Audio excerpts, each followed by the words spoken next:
Alright, ladies and gentlemen, it's Sunny Sapphire, and it's time! It's time for the final pay-per-view extravaganza of 2019. With me is Ad Ultimo, and we're gonna start off with this hot Fatal 4-Way #1 Contenders Tag Team match, and it's gonna start right now.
We are legion, for we are many.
Cause I've been places you'll never imagine. But I'ma start at home when I see a girl I like. I walk straight up to her and I'm like, hey girl, how you doing?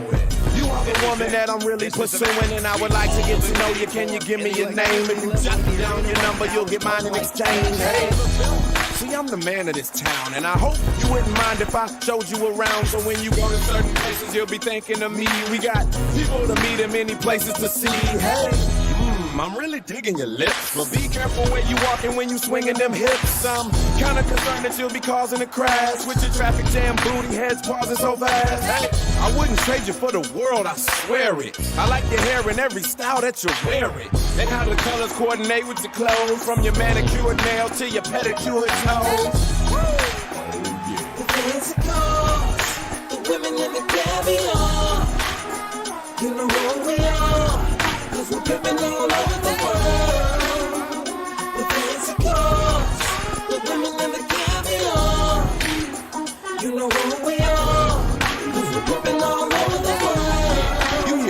so dance. Don't always think I'm trying to get in your pants. Cause see me, my pimpin's in 3D. I'm taking you places you only see on TV. Trying to show you how you live in this trife. How many guys you know could bring the Travel Channel to life? One day we on the Autobahn swerving, driving. Next day we in the sun on the Virgin Islands. If you with me, ain't no time to sleep. Especially at Wet Willie's on Miami.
Alright, here we go. Ed, are you with me?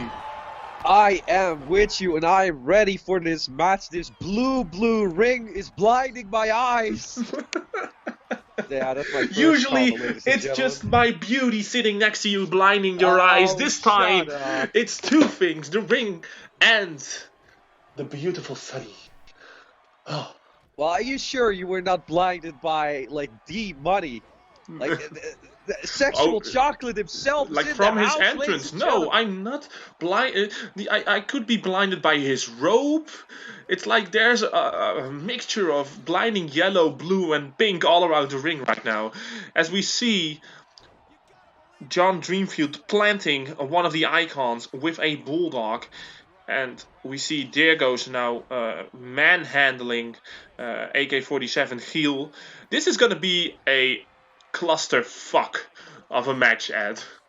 Yeah, and there are some new tag teams, of course, involved. There are, of course, the veterans in this business, in the DDS. And generally new ones, the Johnnies. They haven't done this for so long. And completely new ones, like Legion of Blackguard and... Oh, whoa. You mean Legion of Blackheart? No, it is Legion of Blackguard. Like, Legion the of production Blackheart? is just they are just keep making mistakes. I don't know what's happening there. I mean, Mason even kicked a guy named... What was his name? Stan? Bob? Freddy? I don't know. He Mercury? kicked some production man. Ah. No, it's not Mercury. Not no, Mercury? No, he's Oh, retired. Oh, I thought he was dead. But And of course, we got the icons. Like, new team altogether. We haven't seen anything from them yet. no, but they are impressive to say the least. Now we see a double stomp by Dyrgos and AK-47 Chiel. We see Ace Icon closelining Johnny Crow. And yeah, as you said, Ed, there is a vast contrast of the old mixed in with the new here at the end of 2019. And so, as we approach the end of this decade, and we're gonna go into a completely new decade, one which UCW, of course, wants to live and thrive even more, is there a particular wrestling goal that you have for yourself in 2020, Ed? Is there a goal? Well, I won't say no. Well, I could. to You want to think? You want my opinion on what your goal should be? Oh, please do. Well, I have a Sonny. couple. You want to hear 1, 2, 3? Just go for it. All right. So I think you should start winning. Would be nice. Maybe then people could take you seriously. You could learn some wrestling moves. Maybe use your knowledge of the ring during commentary instead of just saying words. Next to that, maybe find a tag team partner that either you won't kick in the dick or he won't kick you in the dick. Could be a nice goal for 2020. What are Find you someone who talking you about? actually Kicking trust. each other in the dick. What are you talking It's a about? metaphorical speaking.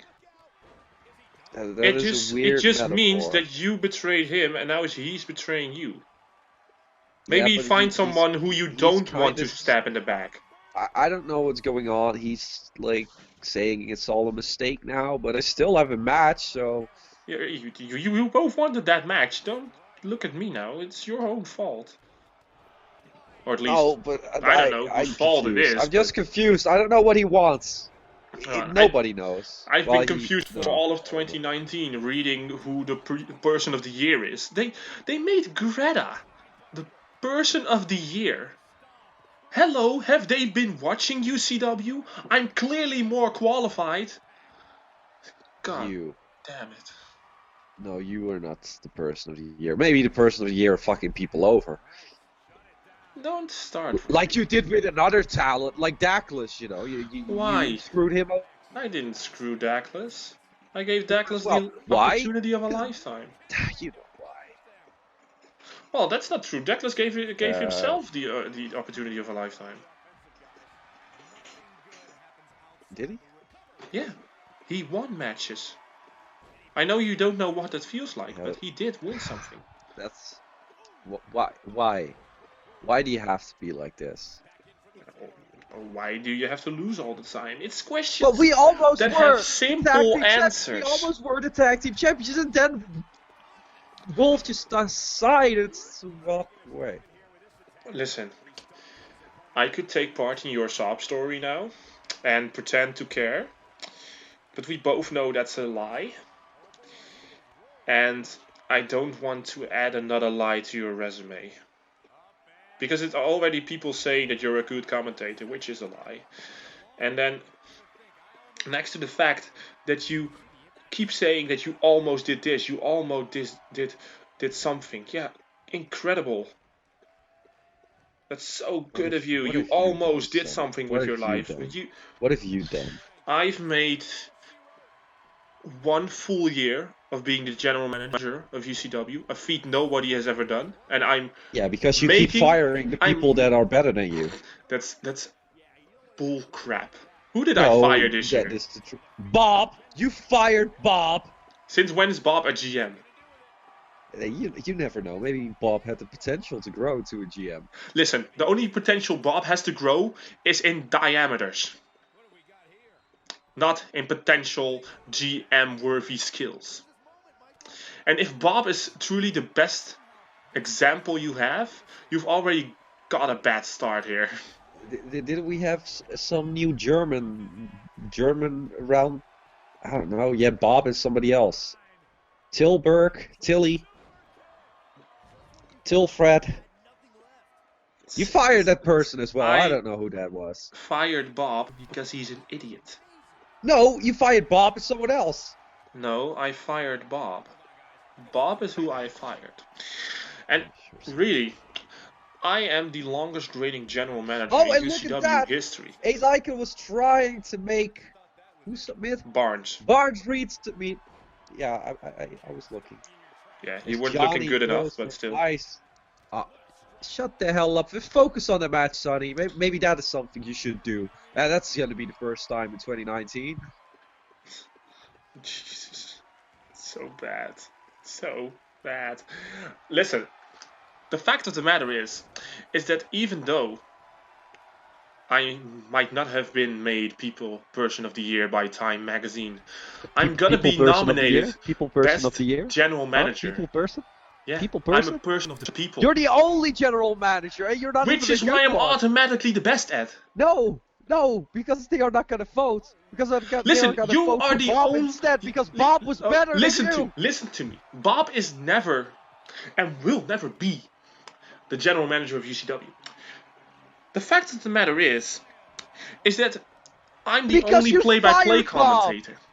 Which makes me automatically shut your mouth. Shut your mouth. Stop talking about climaxes. Jesus. This isn't a PG-13 show. The fact of the matter is that I'm the best GM. I'm the best play-by-play. Yes, that's also because there's only one of them. Hunter But there's Deal was a only better one. GM. I think Hunter Deal is the better GM. You weren't even around when he was the GM. I watched the show. You weren't here, you idiot. How can you say that he had a better reign if you haven't experienced Okay, it? sorry. I'm sorry. You know who the better GM was? You know who that was? Who? There's this guy. I think he was called. Was he called Kelvin? Was he a GM at some point? He's never been don't know. GM. Still, he's a better board member than you will ever be. I don't have to be a board member if I'm the leader of the board. As you see, You a are ripcord the knee leader. strike by Ace Icon. And we see D-Money, I'm sorry, I see Ace Icon and D-Money are really taking over this match now. This is for the #1 contendership spot at New Dawn, Ed. So one of these 4 tag teams will challenge either the Sweet Beautiful Sunshines, if they retain, or newly acquired champions Vinnie Jones and Sven Pieneman. So it's gonna be a sight to see which of these 4 teams will take away the victory. So do you think in this instant, Ed, because I'm going to talk about the match, because you clearly can talk only about yourself if I let you. Do you think the advantage here goes to the young talent or the veterans? I think it goes to the young talent. They are more hungry. They need to prove a point. And especially like the new guys, like the Icons, like we've never seen them. We don't know what they can do. And this is their like biggest opportunity out of nowhere. Yeah, we see a Dreamfield with a big splash right on Ace Icon, but immediately Chiel takes over the momentum. Very smartly done by the AK-47 of UCW. And of course, this is the final pay-per-view of 2019. As you all know, after Snowpocalypse, we will have one more Power Struggle, one more Outbreak, and then we will have 2 weeks with 0 shows from the 21st of December to the 7th of January. We will be on a break, of course. You can do promos in or out of character for a second, but around the holidays we will be closed for lack of a better term right now. As we see a very nice Lou fast press here by Barnes Reed. This time he decided to not wear the mask as Dave Williams is not in the match, so there's no one to taunt with it. And a big splash by Barnes Reed. And now a Stormbreaker by Lewis Taylor on Johnny Crow, and immediately it has been broken up by John Dreamfield, his tag team partner, the Johnnies. Really starting to come together here in the tag team scene, Ed. And now Barnes Reed looking to do something to Lewis Taylor. Well, And now Lewis Taylor now in a single. An Ace Icon is going for a power bomb here, but there's too many. Wait. Well, Ooh, almost. Yeah, count me surprised because I thought like somebody would break that up, but they're just all too busy. Like you said, it's complete and utter chaos. It's utter chaos, yes, that's what it is. Legion are now on the outside, both of them. Roll up John into the going for- Enziguri by Dyrgos. John going for the GTS. The GTS by John Dreamfield, the go to sleep. Sweet dreams. Sweet dreams are made for this. But Ace Icon able to break it up as D-Money has Johnny Crow in a arm breaker. Very nicely done. A knee to the back. And now Legion coming back in. Still Dyrgos with a gut wrench suplex on AK-47 on the outside. Maintaining race control. Johnny Crow has rolled to the outside as well. As we see a headlock. And now Lewis Taylor breaking it up. With D-Money inverted exploder suplex, very nicely done. As D-Money takes a breather on the outside. And now a dragon screw by Barnes Reed on Ace Icon. And it seems like, oh, beautiful roundhouse kick by Lewis Taylor as Dyrgos is pinning John Dreamfield. And Johnny Crow coming in to break up the pinfall for his tag team partner. What now Barnes, consistency is he gonna go for the Barnes tag team arrow? match. No, intercepted by Lewis Taylor. And now Barnes Reed rolls to the outside. Beautiful deep arm drag by Ace Icon. And he clotheslines John Dreamfield, a former World Heavyweight Champion, out of that ring. And now Ace Icon on the top rope. What's he going to do here?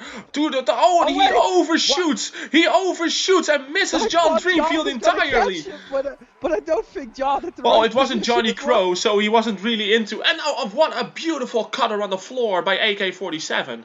And now DDS is dismantling one half of D-Money Ace Icon, the Icons, and one half of the Johnnies. But John Dreamfield and Chiel, bitter enemies, Ed, they still haven't reconciled their beef. As we saw Barnes' arrow to the outside, very nicely done in a Hurricanrana in the ring. And now only Lewis Taylor and Johnny Crow are in the ring. Oh my god, no, Chiel has also joined them. And Chiel and John has joined them, but I'm not sure if they are... And Barnes.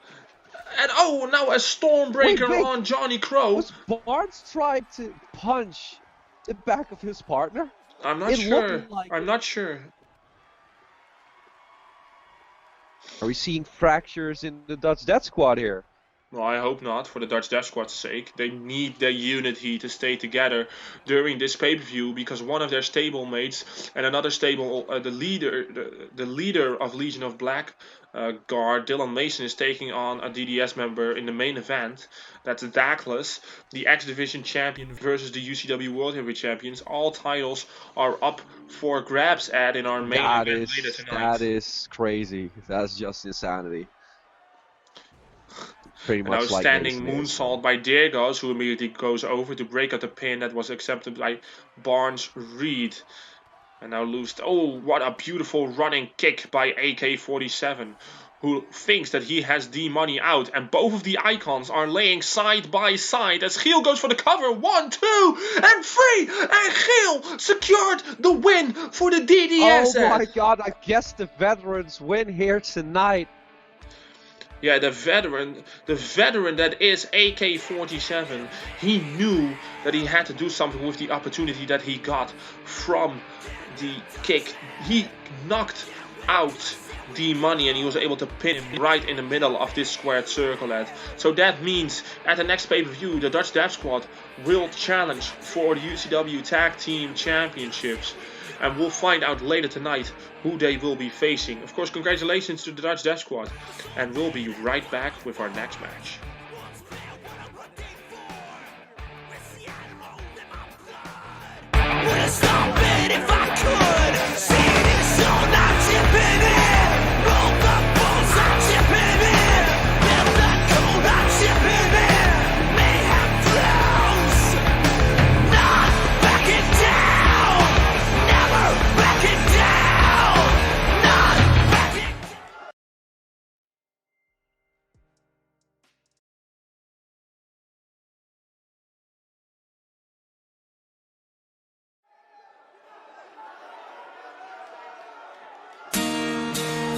Look at this photograph. Every time I do, it makes me laugh. How did our eyes get so red? And what the hell is on Joey's head? This is where I grew up. I think the president owner fixed it up. I never knew we ever went without. The second floor is hot for sneaking out. And this is where I went to school. Most of the time had better things to do. Criminal record says I've broken twice. I must have done it half a dozen times. I wonder if it's too late. Should I go back and try to graduate? Life's better now than it was back then. If I was them, I wouldn't let me in. Oh God, every memory of looking out the back door. I have a photo album spread out on my bedroom floor. It's hard to say it, proud to say it. Goodbye, goodbye. Let me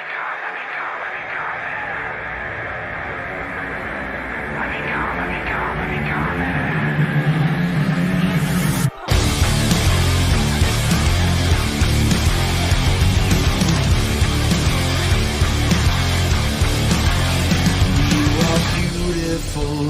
me inside.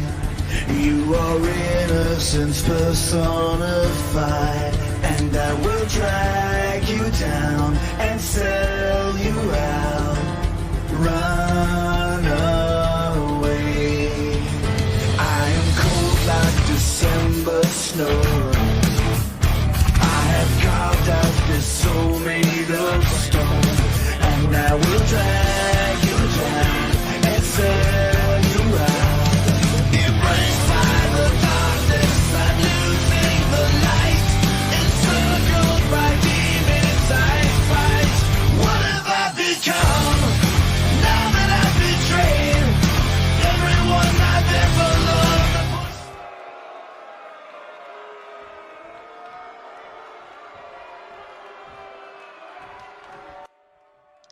Alright, here we go. It's Kimbosabe Lee, the one in the red and black versus Trevor Smile, the one with the purple and the stars. And these two are brand new competitors. They are both rookies. I want to ask you one thing, Sonny. Yes. Are you ready for a photograph that will make you laugh? Yes. Did you put on the right outfit? All right. I did. Actually, I'm gonna say something really funny. I looked at a photo today, and it really made me laugh. Oh my god. What was it? It was your win-loss record. I don't know what to fucking say. I don't. Well, this is Trevor Smile versus Kimbosabe Lee, and both are rookies here in UCW. And almost a year ago, Ed, you were in their shoes. You were starting out your wrestling career here in UCW. So, what kind of advice would you give to these young rookies? Don't trust anyone. Just stay solo. Don't become a tag team. Don't become best friends with a wolf. Don't drink too much alcohol. And just focus on the wrestling, you know. Focus on the wrestling. Don't have fun. Doesn't work. Just focus on purely winning. Okay. So one of these two rookies is of course going to win this match. And what happens to you when you lose your, which is basically both of their debut on pay-per-view? Well, you just have to work harder. Even harder than the other guy. You just have to work even harder every single day. Train even harder. Just and see where you made the mistake. Look at the tapes of this match. Look where you made a mistake. Fix it. Yeah, that's true. Now Trevor Smile going to the top rope, and he's signaling to Kimbosabe to get up. Let's see what Trevor Smile's going looking for a headshot there. Right to the back of the head by Trevor Smile. Yeah. Did you understand the reference? I did, yes. Okay. I did. All right. And now an atomic drop. And it seems like Trevor Smile is saying to go suck it. Let's see if Trevor Smile can put away Kimbosabe after that atomic drop. One. And a kick out by Kimbosabe Lee. Very smart. And now a DDT. Very nicely done. Immediately after picking up Kimbosabe. Immediately going for the DDT. Looking there. He's tuning up the photographer. Jesus, that was... What a big super kick here by Trevor Smile. And now Trevor Smile going for the pin on Kimbosabe Lee. 1, 2, and 3. And just like that, after that super kick, Trevor Smile puts away Kimbosabe Lee, Ed. Did that put a smile on your face? Well, it did, because I saw the potential in Trevor Smile. I still see the potential in Trevor Smile, and Kimbosabe Lee right now hasn't made an impact yet here in UCW. Maybe he's wearing too many clothes, you know, dragging him down. I mean, he isn't wearing shoes. That is one thing. You have to applaud him for that, for not wearing shoes in the ring. You know what? Maybe I'm gonna do that as well. Who knows? Just not wear shoes. Maybe that helps. Well, no, not here in this instance, at least. Well, alright, we are going to say congratulations for Trevor Smile for winning his debut match on pay-per-view. And we are going to be right back with our third match of the evening. Stop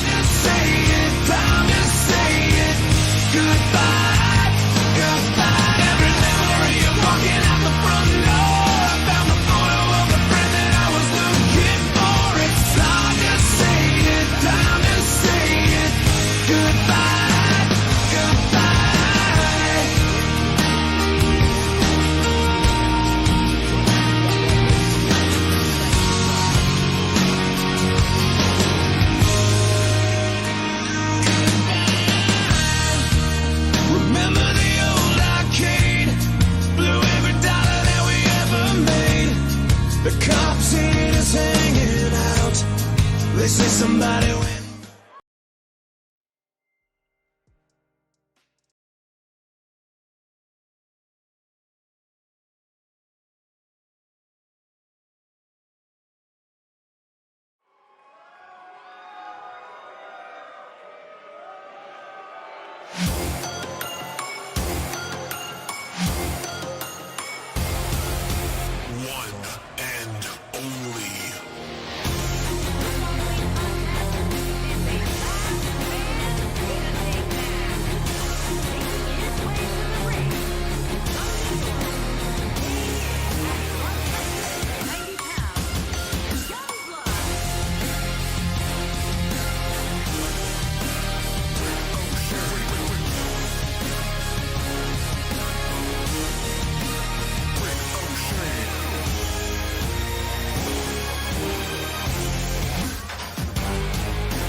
And his opponent from Munich, Germany, weighing in at To the underground, all the underground.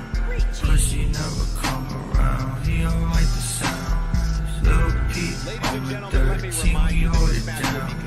I could take the smile off your face and make you frown. Evil killer clown. Creeping in the sewer, I'll be laughing while I'm killing. Like I barely even knew her. I'ma cut her up in pieces, leave that bitch inside the swamp. I'm the king over there, so everybody know what's up. Welcome to the underground, all the underground. Pussy never come around, he don't like the sound. Lil Pete on the 13, we hold it down. I could take that smile off your face and make you frown.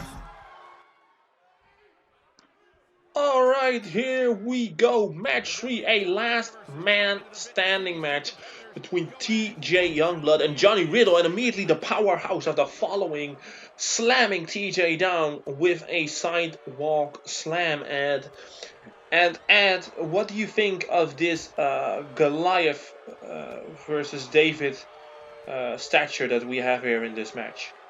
Well, we all know what Johnny Riddle can do, and that is not. It is not a little bit.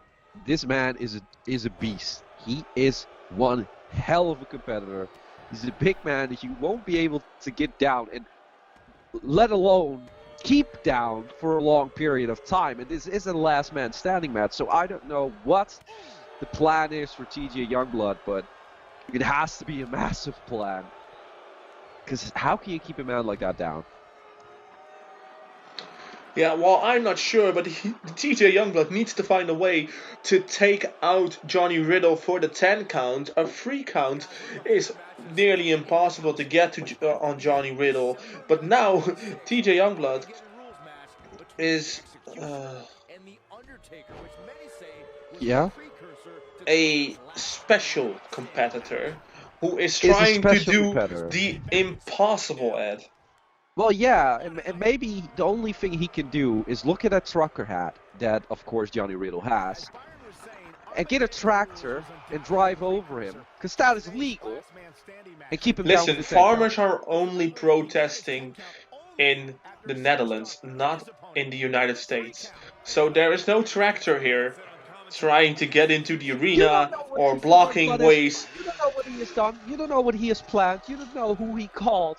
Maybe he called some farmer in the Netherlands and asked for this. You don't know.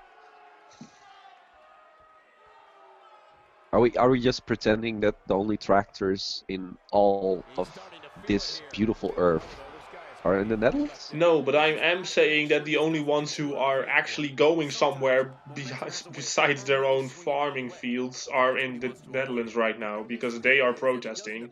And here in America, they aren't protesting. So the whole trucker situation is not going to work. But right now, TJ Youngblood is in control of this match, Ed. Yeah, it seems like it. Maybe the trucker hat is a little bit too tight on the head of Johnny Riddle. You don't know. The thing is, we both know why this match is here. We both know what happened between TJ Youngblood and Johnny Riddle. It's kind of similar to what happened between you and Rainbow. So, Why is this? It is similarities? It is, because what did Johnny Riddle do to TJ Youngblood? He left him in the middle of a match. And that's exactly how the problems with you and Rainbow started. Don't call him Rainbow, he's just a wolf. He's still Rainbow Wolf to me, darling. He is just a wolf. Yeah, and you As are we are just now gonna see how long we're gonna keep Johnny Riddle down. As we are at the 6th count already. 7. This is, oh no, Johnny Riddle is still moving. He is still up on his feet. There he is, back to square one. TJ Youngblood is not letting up. Well, no, but Johnny Riddle isn't letting up as well. Sit out power bomb, and just like that, the fly has been swatted by Johnny Riddle like it's nothing, Ed. Like it is nothing indeed, like holding a little baby. And I guess that is what TJ Youngblood is to Johnny Riddle, just a baby that he can throw around. Yeah, like a little rag doll. And we all know what happened. We all know that Johnny Riddle betrayed TJ Youngblood. We all know that TJ Youngblood swore to get that Legends Championship, which he did by pinning Dark Axe in a triple threat match at Famous Last Words, losing the title to Justin, and now focusing his attention to the one that started it all, in Johnny Riddle. And he wants to prove that he can technically pin Johnny Riddle 3 times in a row, Ed. Yeah, I don't see it happening. I just don't see that happening at all. It is... If he would do this, if this actually happens, if it becomes a reality, then I'm gonna take my hat off, bring it to TJ Youngblood, and say, you earned this. You earned this hat, the hat of Ed. Yeah. Alright, that's gonna be a sight to see if it happens. And now this fight between Johnny Riddle and TJ Youngblood has spilled to the outside. Of course, this is a last man standing match, so there is no DQ or count out in this match, Ed. That's why I mentioned the tractor, but okay, we're not gonna get the tractor. Maybe he has some other... Stop with the tractor! There is no tractor. You're trying to distract people from this match. I'm not trying to distract anyone. I'm just saying that the game plan, the strategy of TJ Youngblood could involve a tractor. It's inconvenient to say that it could involve a tractor. Like, when have you ever seen a tractor inside an arena? Oh, look at that! Johnny Riddle tried to punch just the lights out of TJ Youngblood with those brass knuckles, but he saw it coming. Incredible punch of himself. Yeah, incredible intelligence here shown by these two competitors. And now a DDT on the floor by TJ Youngblood. And now TJ Youngblood getting inside the ring, and we see the referee counting to Johnny Riddle, and we see Johnny Riddle moving his arms, but he hasn't showed any signs of getting back to his feet yet. No, he hasn't. Is this the end? Am I going to bring my hat? No! Still mine. Still mine. I mean, I bought new hats anyway, so it doesn't really matter. But it's still.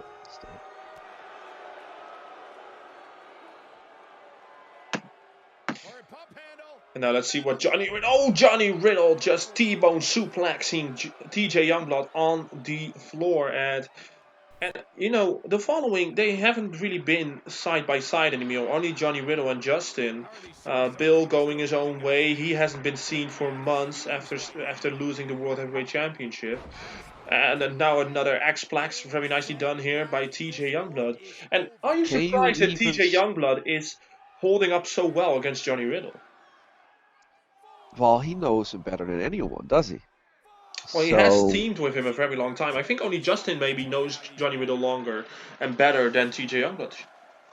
Exactly. So, like, he knows the weaknesses of Johnny Riddle. He knows just what buttons to press to get this victory. I'm not saying it is not possible. I just don't think it's likely.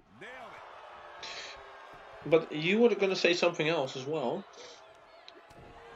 Yeah, I totally forgot what I was going to say. So. Yeah. Well, and I totally forgot that I didn't to care. Youngblood. No, very nice bump handle into the facebuster, setting out TJ Youngblood for success here, because the referee is counting. He's up to 3 as we speak. And now a 4, so technically by now, TJ Youngblood could have pinned Johnny Riddle. And now he has pinned him 2 times, technically. 6, he's now at 7. At 8! Oh my god. At 9, oh, 10 already, TJ Youngblood has just beaten Johnny Riddle. I'll be just back. I'll be back.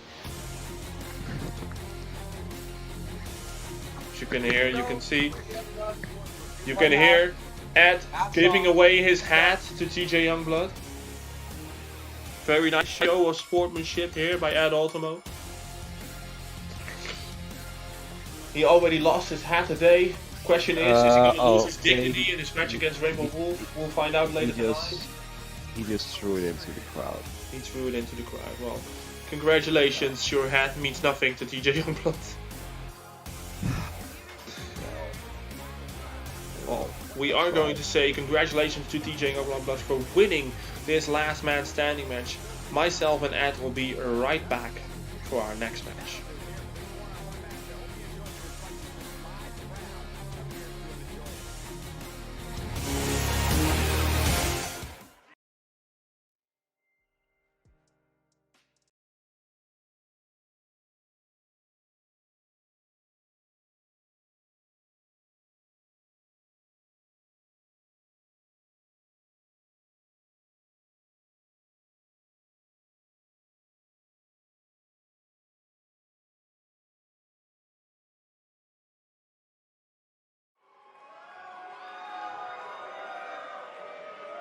Russ is my name.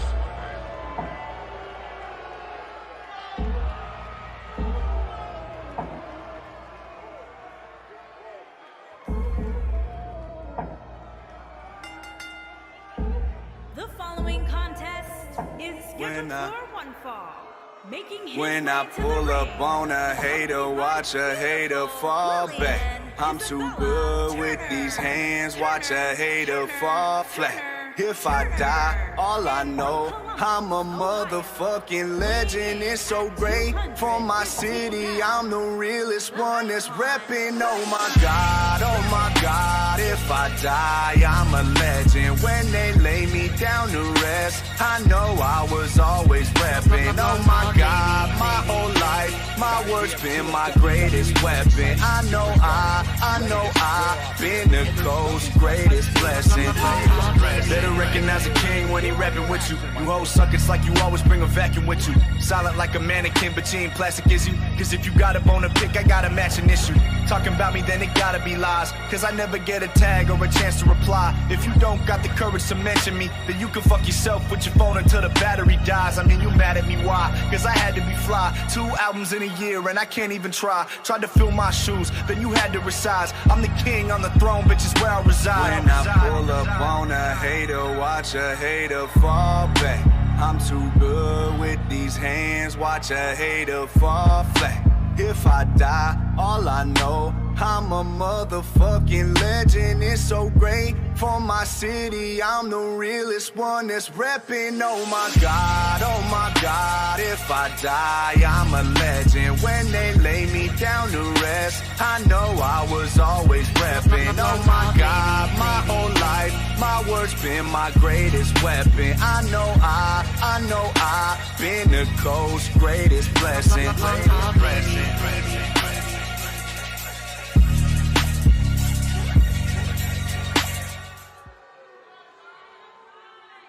don't get hype, we stay hype. You know it, bro.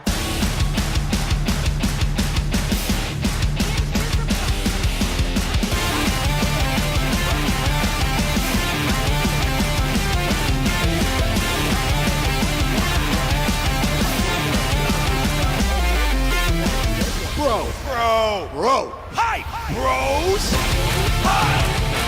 Hype, bros. All right, and Sunny are ready for this hungry match. Russ the Rainbow and Travvy both looking for their first win on pay-per-view in 2019 here in UCW. And are you ready? I am ready for this hungry hippo, because Russ is really damn hungry. Yeah, we both noted the hungriness of both these competitors. And just like Trevor Smile and Kimbosabe Lee, both of these competitors have something to prove here at the end of 2019, looking to make 2020 their year in UCW.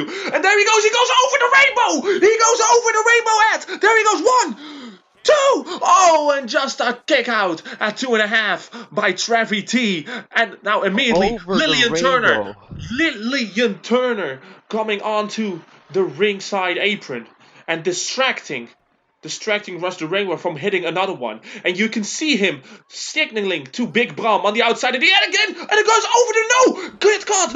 Right into the power slam by Travvy. The second over the Rainbow was caught. Beautifully done. You saw him signaling to his tag team partner, Big Bram, that he was gonna hit another one. And you see Travvy planting that baseball bat on the outside. And now a forearm. Does he have a plan with it?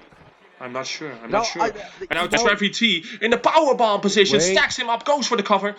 No, into the double Boston crab position. Very nicely done. The Dragon Boston crab? Yeah, it's your mistake, not mine. Sunny has rebooted. Sunny.x stopped working. But you know... And now a cover by Travvy on Russ the Rainbow. And just like that, Travvy puts down Russ the Rainbow. And it's not certain what happened here, but that powerbomb probably knocked the life out of Russ the Rainbow. And this is the power of Travvy, Ed. Yeah, but Russ is also distracted by this whole wolf debacle. I'm not gonna call him Rainbow. I'm not gonna do that. He's Wolf. I've talked to Russ a lot. He's a close personal friend. Used to be of Wolf as well. But Travvy, nonetheless, incredible fashion this, and a quick match, showing that the icons are here. Both and the of icons them are blue. As blue as Snowpocalypse. Yeah, both of the singles matches here, Trevor Smile and Travvy both picking up a very quick but successive victory here at UCW Snowpocalypse II. And we are going to see a lot from Travvy coming in 2020, Ed. Yeah. The icons are here.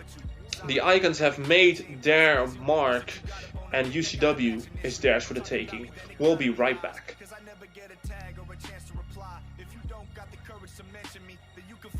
With your phone until the battery dies. I mean, you mad at me, why? Cause I had to be fly. 2 albums in a year and I can't even try. Tried to fill my shoes, then you had to resize. I'm the king on the throne, bitch, is where I reside. When I pull up.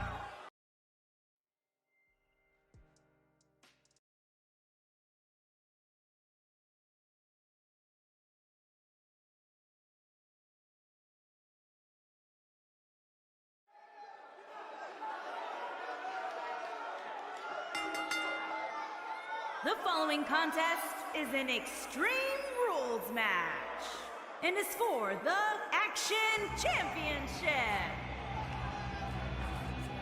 We are Legion, for we are many.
Alright, here we go at first UCW title match of the evening, and it will be for the Television Championship. Are you ready, Ed?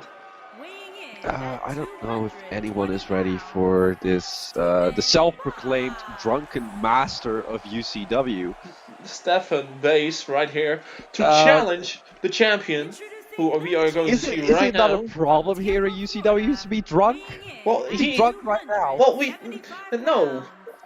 Is he? I think I saw a bottle in the entrance, but I'm not sure. Oh, I see bottles lining up all day. Look at all that bottles on the floor. Bottles. Please, sorry. Stop. And Stephan doesn't know what he's fighting for. Which is probably true. Does he even know in what arena he is? A what? I don't even know what that is. I don't know. I don't know. You don't know what? What I do know is that this match is for the UCW Television Championship. There you see the champion. On your right is the champion Justin Perreault taking on the challenger Stephan Base, who won a 8-man over-the-top battle royal last month at Civil Wars 2 to win this championship opportunity. Well, it's Stephan Base doesn't. Neither of these men seem eager to start off this match, and of course, it is also a very dangerous task. Oh, look at that! Giant knee to the back of the head and a kick to the face to end it off. And immediately it looks like Stephan Base is lying on his couch. Wow. And now Stephan Base going to the outside immediately, looking for something under the ring. What are you talking about? It's Justin outside. Are you drunk? Justin. No, I'm not drunk. Are you sure? Yes. And now Stephan Base rolling to the outside, and he is looking under the ring. Let's see if he can find something. If Justin is going to let him, that is. Let's see, nothing found. And Justin with the crossbody, but Stephan Base outsmarts him right away. Justin crashing down harder than the ego and the career of Ed Ultimo after being betrayed by Rainbow Wolf. And now Stephan Base with the steel steps. And now Justin with the steel steps. What is going on? Both of these monsters are taking in the steel steps. And now, it's a stalemate.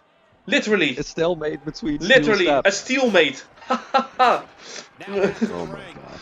And now both of them sliding into the ring, both having brought in steel steps. And now both of them wait for each other. And now, and Justin wins the battle of steel steps. And there he goes, right down on Stephan Base. That's gotta hurt. You're gonna feel that in the morning. Well, does he feel anything in the morning? Well, I don't know. Maybe depends how intoxicated he is after a night's sleep. And now, just like Mason did to Galki, right the powerbomb on the edge of those steel steps. And now Justin with the first cover of the matchup. And Stephan Base able to roll over his left shoulder right before the 3 count. And this is going to be one of the most interesting matches we've seen in a long time, Ed. Well, yeah, just the beginning of this match has been insane already. Maybe now we're going to a more classical battle. That remains to be seen. We are not really sure if anything can be classified as classical in this match. And now Stephan Base is just trying to attack anyone he sees. I'm not sure if he sees more people. He's wrestling the air. I heard about this. He's wrestling the air. Is this one of those drunken kung fu techniques that he talked about? Yeah, exactly. You can only prepare so much for commentary for doing it for someone who's clearly not 100% with us. Justin also doesn't know what he's doing. Well, that's been defined, but he is actually very good at not knowing what he's doing. Yeah, that's true. I mean, this is the guy who has won the most championships in all of UCW. And now a float over neckbreaker. By the way, I should know that this is one of the... Oh my god, and now an enziguri right to the ref. Stephan Base, you're not in the triple threat. You're not in the triple threat. He's asking the referee if he can just hand him the belt. Do you see that? He's just asking him, just give me the belt, give me the belt. And now he's just talking to himself. And what's happening? No, stop attacking the referee. Who has told Stephan Base that he's in a triple threat? It's like he's... Probably Oh no, the roll-up! The roll-up of doom! The roll-up of doom! The roll-up of doom! The most destructive move in all of UCW. And now the inverted facebuster! Inverted face stuff. This is what brought Justin the television championship all the way back in July when he won it at Hardcore Revolution. He's one of the longest reigning champions in UCW history yet. And goes for the cover. One, here we go. It's gonna be even two, longer. and just like that. Just at this time it wasn't the left shoulder, but the right shoulder was able to count up from the mat of Stephan Base. Yeah, this match has been going 100% constantly, and as Yuri missed. Well, Justin 100%. Well, it's just what you want to call 100%. And now Justin with the eclipse! The eclipse by Justin! The Legend's Eclipse. The Legend Eclipse. And again, the right shoulder of Stephan Base is able to get off of that mat. But the question now is Stephan Base knowingly kicking out, or is he just trying to roll over in his sleep? We can never be certain with Stephan Base. I mean, we try and give him a pillow, see if he lies on it. Maybe he sees the steel steps as a pillow. He's just gonna lie on top of that. That's possible. It's not, everything is possible when you're talking about Stephan Base. Now he kicks the inner leg of Justin. And now an Irish whip, an actual wrestling maneuver. And now he kicks Justin to the outside, or he punches Justin to the outside. Okay. And now Stephan Base. Maybe he's getting a little bit sober now. Yeah, maybe the soberness has been punched into him by Justin. And now Stephan Base driving the head of Justin into the guardrail. Now a couple of chops to follow it up with. And now look at what Stephan Base is doing. He's walking towards what may be... Oh, and now, ooh, Justin against the steel, against the guardrail. And now just Stephan Base driving in with those punches. And right at the back of the head, Justin landing on the steel steps that have been left behind. As they I don't think that was planned at all. Probably not, but what is in this match? And now a deep arm drag, and now Justin, but Justin has other plans for Stephan Base, and now he drives it right through the guardrail into the UCW fans. Corey, check this out. Yeah, that was amazing. And there we see a replay. You can see which one of these two is sober. And a night out. Yeah, in the morning. Yeah, you take up your drunken friend and slam him to a nearby guardrail. He might have it. Well, you never know when you're drunk. You never know when you're drunk. I'm surprised if you can carry someone if you're drunk. He can hardly carry himself back into the ring. Let alone someone else. Is he falling asleep? Is Stephan Base falling asleep again? He's in his drunken slumber. He's in a drunken slumber. And Justin is just waiting. Justin is mimicking taking a sip of his drink. This is just insulting Stephan Base here tonight. This is insulting with the golden bottle. And Justin now Stephan Base sends Justin into the ropes and gets shoulder blocked right to the floor. Oh, the kick out. And he kicks out. He's able to roll over yet again. And now a forearm by Justin. And a chop, but this one it was blocked by Stephan Base. Now with the Irish whip into the corner. And now Stephan Base with a kick to the midsection. And now a sunset flip. A variation of the move of doom. And Justin able to kick out. A variation of the move of doom. Yes. You never know what happens once they find out a roll-up can be very successful in UCW. Not in other... Oh, and a DDT. And almost the legs of Stephan Base almost kicking out that part of the steel steps, Ed. I don't even think he still feels his legs or the rest of his body, to be honest. Well, that means he isn't even feeling pain. So he should be invincible. Yeah. And now Justin, what's he going for? An avalanche dragon superplex. Very nicely done here by Justin Perreault. And there he goes, the 2 count and the 3. No. The left shoulder of Stephan Base was able to roll out of the canvas. He just keeps trying to sleep on this side. He just wants to sleep on his side, Justin. Just give that man what he wants. Just give that man what he wants. Yeah, and then pin him. And now trying to go for a pile driver, Justin was able to reverse it with a back body drop. And now a big pump kick by Justin. The legend of UCW is showing why he deserves that nickname, and only he deserves that. And now Stephan rolls out and immediately comes back in like nothing has happened to him and gets run over with his own Irish whip. You have to be a special person to not be able to anticipate what's going to happen. You know? I'm not sure. Maybe on the ice. Maybe he thought that was actual ice. Maybe someone slipped something into his drink. I'm not sure what happened to this dude. But I'm very sure that someone with a breathalyzer should be in gorilla position every time Stephan Bass has a match. And now Stephan Bass! He's gonna fly! Yeah, but he crashes down harder than a teenager who wakes up the morning after his first drink. And now a float over neck breaker once again. That is something Stephan Bass doesn't have a problem with anymore. Well, not anymore, no. 24/7 a day.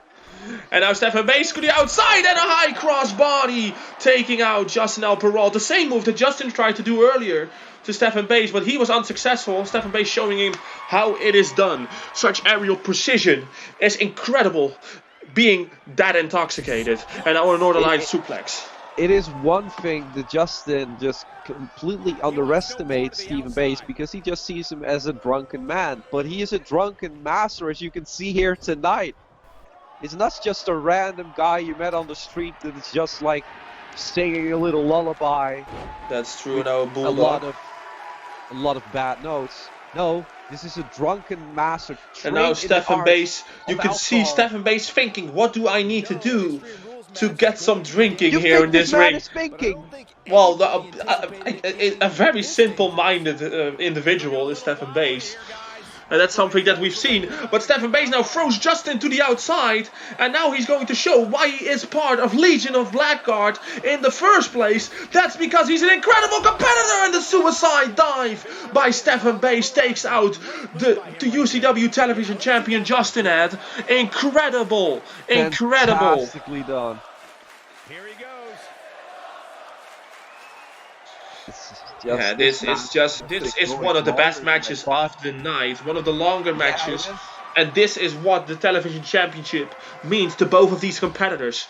Even though Stephan Bass probably doesn't know what he's fighting for, it probably would mean a lot to him to win this championship off of Justin Perreault after he made fun of his martial arts combo.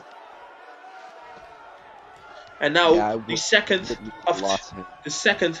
one of steel steps has been brought back into the ring, the one that Justin used in the beginning of this match, and now Karma is coming to the way of Justin, and he's trying to crawl back to his feet, but Stephan is denying him by putting the steel steps right to the lower back of Justin. And now you see Stephan looking for something big here. Great job escaping, trying to turn the kick was missed. Something big that missed. Yeah, and now a forearm now, and get the inverted face buster by Justin Perreault. You thought we were going to crown a new champion. Is that going to be the end?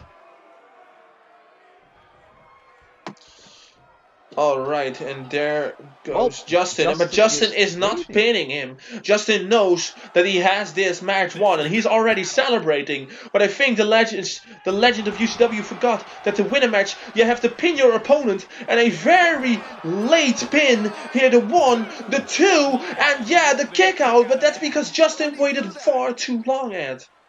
Far too long. He is getting, you know, ahead of himself. Oh, there he goes, the crucifix, and there they go, rolling down the hill, he is making him dizzy, like he always is, and get Justin kick out, no, Stephan Bass is new champion, and we have a new champion, Stephan Bass has won it, Stephan Bass is the new television champion. I guess the last round in the bar has been enough for Stephan Bass to finally win a championship. After the incredible and brutal display here in the ring, after all those Irish whips and failed shoulder blocks by Stephan Bass, he has caught Justin off guard. He rolled him until he was dizzy that he couldn't kick out. Incredible strategy used here by the drunken master of UCW. And he is the new UCW television champion. That is something. of a drunken man becoming a champion here at UCW. At the end of 2019. Yeah, congratulations to Stephan Face and Legion of Blackguard gets their second piece of gold. And we are going to be right back with our next match.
Well, here we go, ladies and gentlemen. Marcus Fenix against Jack Harvey. Of course, Marcus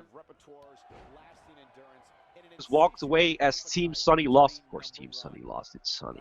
Nobody cares about Sunny. That's why he's standing there at ringside and not doing his job. The commentary has a clothesline in the corner, hit by Marcus Fenix, and now just dropping an elbow on Jack Harvey. Now, Sunny, of course, isn't happy with Marcus, but Marcus does what Marcus wants. That is his whole thing. Look at that man. Can you command him? I cannot command him. I mean, I could kick Jack Harvey down, and I've done that in the past, so that is fine. As Jack Harvey goes for a pin, and, well, it was a 2 count. I'm going to give him a 2 count. It's fine. But Jack Harvey, I've put him down before, and he thinks he can put a giant of a man down that not a lot of people have put down in the past. That's just not gonna happen. Doesn't matter if he calls on the madness or whatever persona he decides to be. As a nice pump-up kick hits by Marcus Fenix, picking him back up. He's signaling for the end already. Well, that's about how good Jack Harvey is. And a pile driver, and it busted Jack Harvey open.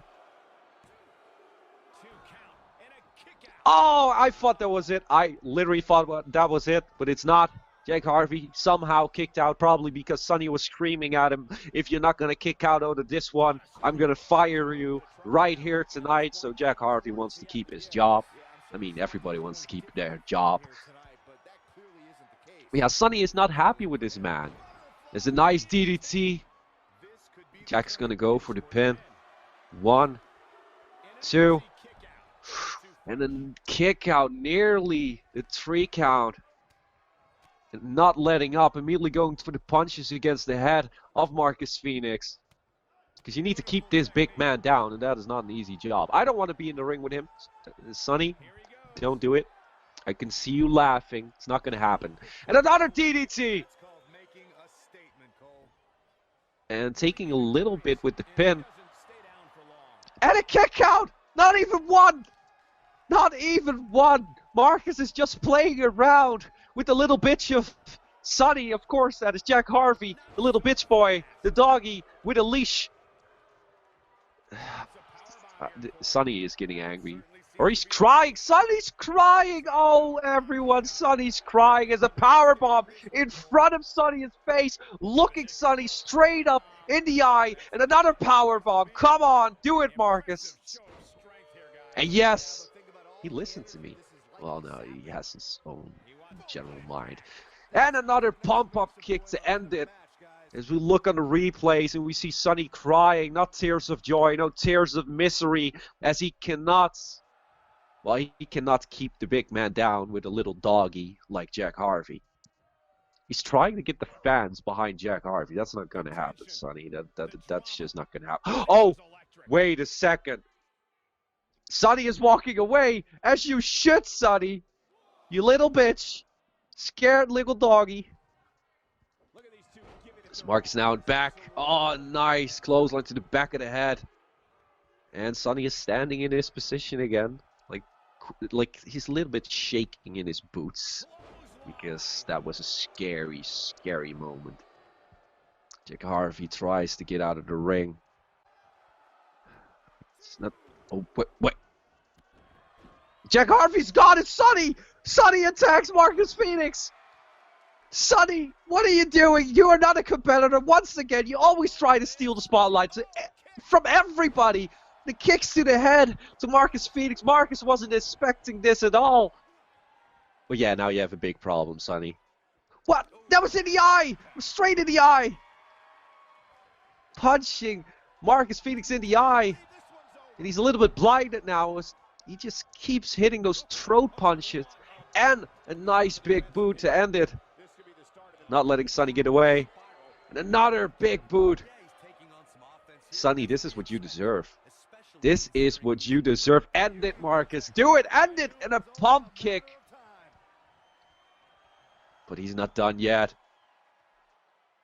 He's waiting. Waiting for Sonny to get back up. But Sonny looks to be dead. No. He's trying. He's trying to get up. He's on 2 knees. He's like a dog now, just like Jack Harvey. And another pump kick. Marcus Fenix, I guess victorious here tonight. I don't know where Jack Harvey went. Still, Sonny is trying. Oh, wait, there's Jack Harvey. Nice apron suplex. Oh, no. Don't do it, Marcus. Don't do it, big splash. How can a man like that fly? 1, 2. And that is the end. As Sonny and Jack Harvey both got destroyed. But this man, Marcus Fenix, the Hollywood sensation himself, He did exactly what he needed to do, and that is beat both of them. I have to say, Jack Harvey tried. He tried, but he showed once again he's just a little dog to Sonny. I'm spent. This was insane. I don't know why Sonny tried to get in the match again, and why the referee didn't DQ him. But hey, you know, Marcus did what he always does: dominate. So as we are gonna, well, try and continue after this amazing match, congratulations go out to Marcus Fenix, and maybe Sonny will return. I don't know. He looked quite out of it, even when he's standing there. I can still see the tears. There's the tears of pure misery. Yeah, we will see you in the next match.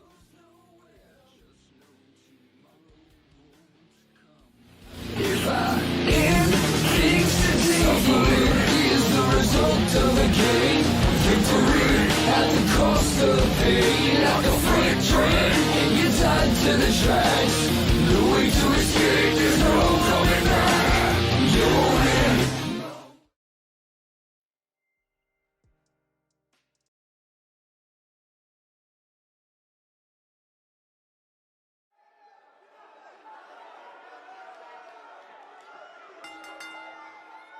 The following contest is a no disqualifications match and is for the Hardcore Championship.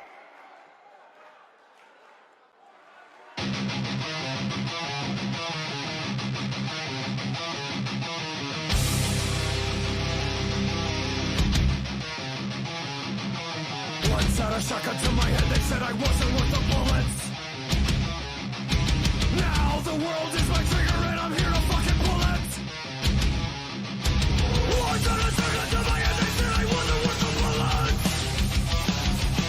Now the world is my trigger and I'm here to fucking pull it. Still here, I can't hesitate. Eyes wide open, pupils dilate. Still here, set to detonate. I see the sword, the scavengers awake. No sleep, no rest. If that's what it takes to be the best. No sleep, no rest. One thing's living, I can't relate. One day at night to my soul, they said I wait up in the dark. I know the ones who doubt me are the ones that really hurt. Still here, I can't hesitate. Eyes wide open, pupils dilate. Still here, set to detonate. I see the sword, the scavengers awake. No sleep, no rest. If that's what it takes to be the best. No sleep, no rest. Mistakes remain, I can't relent.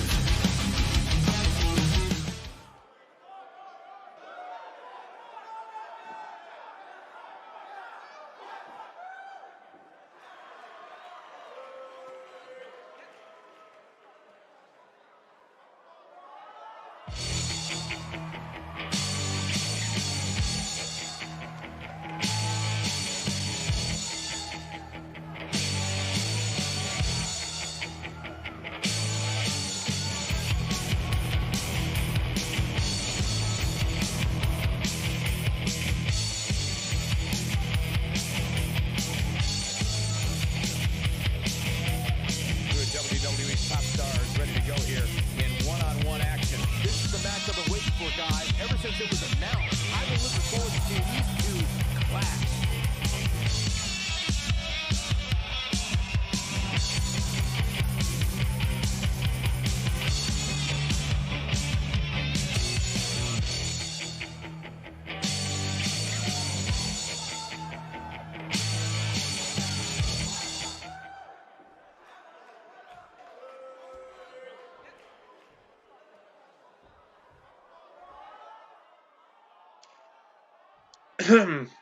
Ed, I'm back. Are you sure? I'm 100% sure because that didn't hurt at all. Alright. Where are those tears coming from, Sonny? Didn't hurt? Are those of happiness? Of getting beat up by Marcus Fenix? What beating by Marcus Fenix. I see a little bit more tears now falling. Your makeup is like, you know, it's a little bit spreading The out. only thing you're gonna see falling is your career if you don't shut up right now. Aww, you hurt. You hurt, Sonny. A Listen, little bit prepare hurt. for your own match. Because your little doggy didn't do the trick. And your interference Jack didn't do Harvey the trick. did enough. Marcus Fenix put his hand on someone who wasn't even in the match. How disgraceful! Him. How You disgraceful! kicked him. You You went kicked in him! the Oh, I ring and accidentally hit him with my leg, and now I kicked him. Accidentally. You are such a 2019 ass. But we are going to go to this UCW Hardcore Championship match as the hardcore icon Brian is taking over in a headlock on Rico Rodgers here in the early going of this Hardcore Championship encounter at. Yeah, and he went from good guy, bad guy to hardcore guy. Well, he's the hardcore champion, so now he's the hardcore guy. Yeah, it makes sense. Yeah, it's just how it works for this guy, Brian. And our stalemate. You see the Brian, referee wow. breaking them up. Very nicely done by our senior official here, and a single leg dropkick by Rico Rodgers. And of course, a week, 1.5 weeks ago, when good guy, now I should say bad guy, then bad guy Brian defeated UCW Hardcore Champion Mike Hansen in an upset victory. Why do you call it an upset? Well, nobody I saw knew it this guy. coming. Well, of course we knew him, but we knew him as a very different person, and then just out of the blue, he defeated Mike Hansen for the UCW Hardcore Championship. And as we just saw him perform a beautiful gutbuster, but it came out of nowhere. It did came out of nowhere, but it doesn't mean that, like, you know, it was the shock of the century. No, I'm not saying it was a shock of the century. That's still either Rainbow returning at New Dawn, Dyrgos turning on Maartrix, Dylan Mason returning at King of the Square Circle early this year. Those are shocks. Those were things that nobody saw coming. And of course there was the possibility of Bad Guy Brian beating Mike Hansen. He's done it before as Good Guy Brian. Of course there's that possibility, but even though the possibility were there, nobody really wanted to bet on it. Nobody wanted to put a big amount of money on the line, as we now see a very nice sitting version of the figure 4. Very nicely done.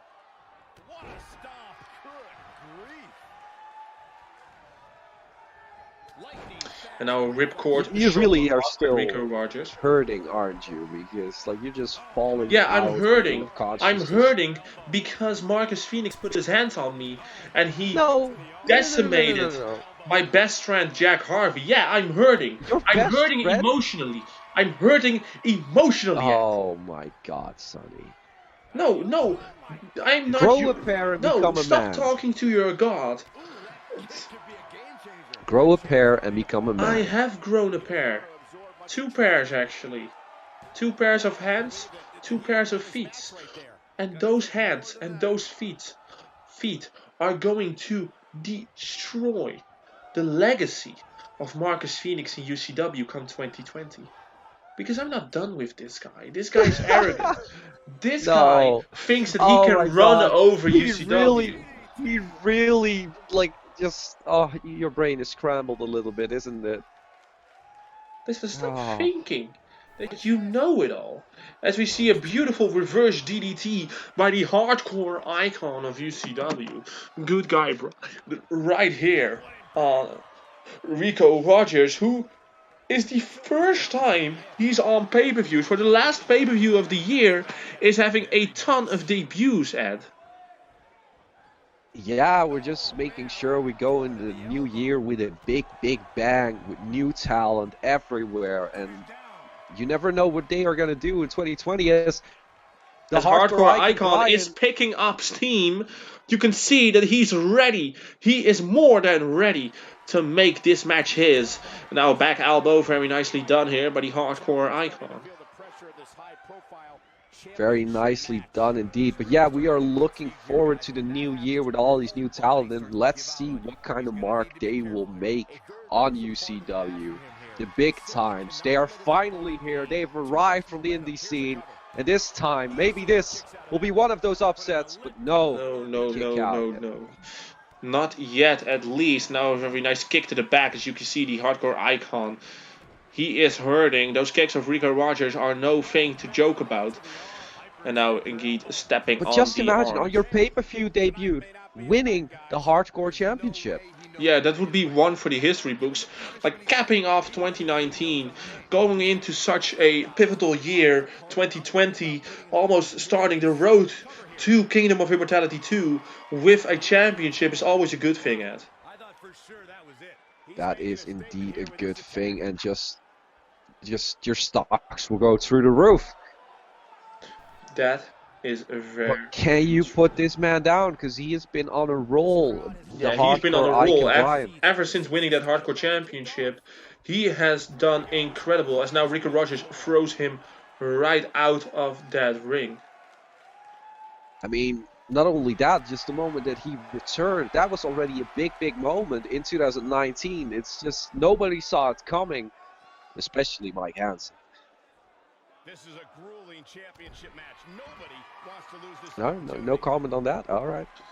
Well, it was. It was. I can't say anything negative about that. It's true.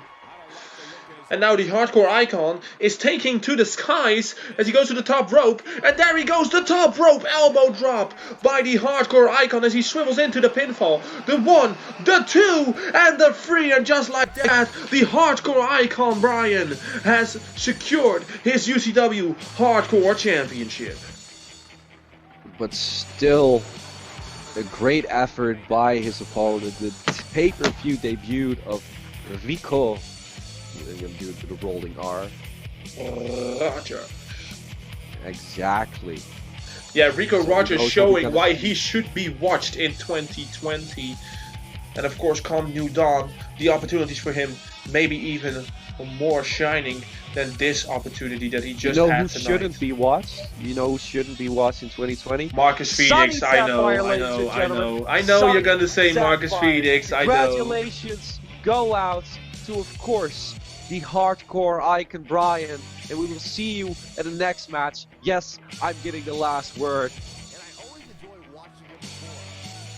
Marcus Phoenix is a joke.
Game plan for these superstars heading into this triple threat match? Michael, a lot of times you'll see a competitor lurking in the weeds, just waiting for the right time to strike.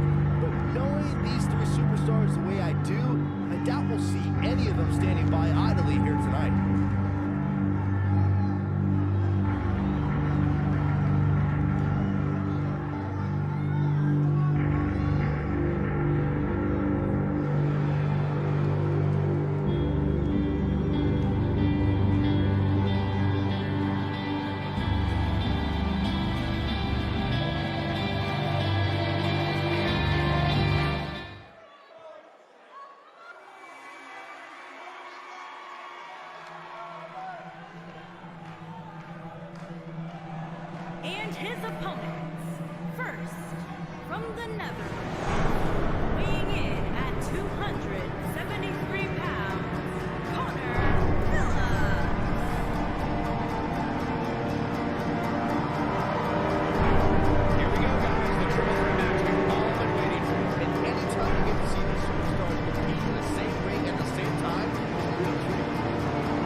Alright, here we go at Ultimo. This is a triple threat #1 contenders match for the UCW World Heavyweight Championship, and immediately a clothesline ducked by tag team partners Arthur, Stein and Sander Cool immediately with a reverse DDT, and now a jumping clothesline right onto Connor Phillips. And the question is, which version of Connor Phillips is this? Because apparently he has multiple versions of himself. And yes, ladies and gentlemen, this is 2019. This is not 2030 or whatever when Sander finally becomes relevant in his life. No, this is 2019, the end. And somehow, someone made this a #1 contendership match for the World Heavyweight Championship. Well, you need something to motivate your troops. I mean, if Marcus Fenix hadn't been the dick that he is and walked away, he would have been in this match and didn't freakingly tell me each and every time that he didn't get his fair opportunity, although he could have gotten his fair opportunity at the World Heavyweight Championship that he so desperately wants, so even though he already had one. If he just stick to the plan and won the match, then Sander or Arthur didn't have any chance of being in the main event of the first pay-per-view of 2020. This pay-per-view needs to be in a sellout, and if you put Sander, Arthur, or Connor Phillips in the main event, it's not going to be a sellout. The only way this pay-per-view is going to sell out if I'm going to put myself on the match card. Wow, Sonny. Wow, you want to put yourself in the main event? Listen, no, I'm not going to put myself in the main event. I'm way better than that. I'm going to put myself in something that's even better. The dark match. I'm not going to be paid to see. That's way better. So how about you just fight?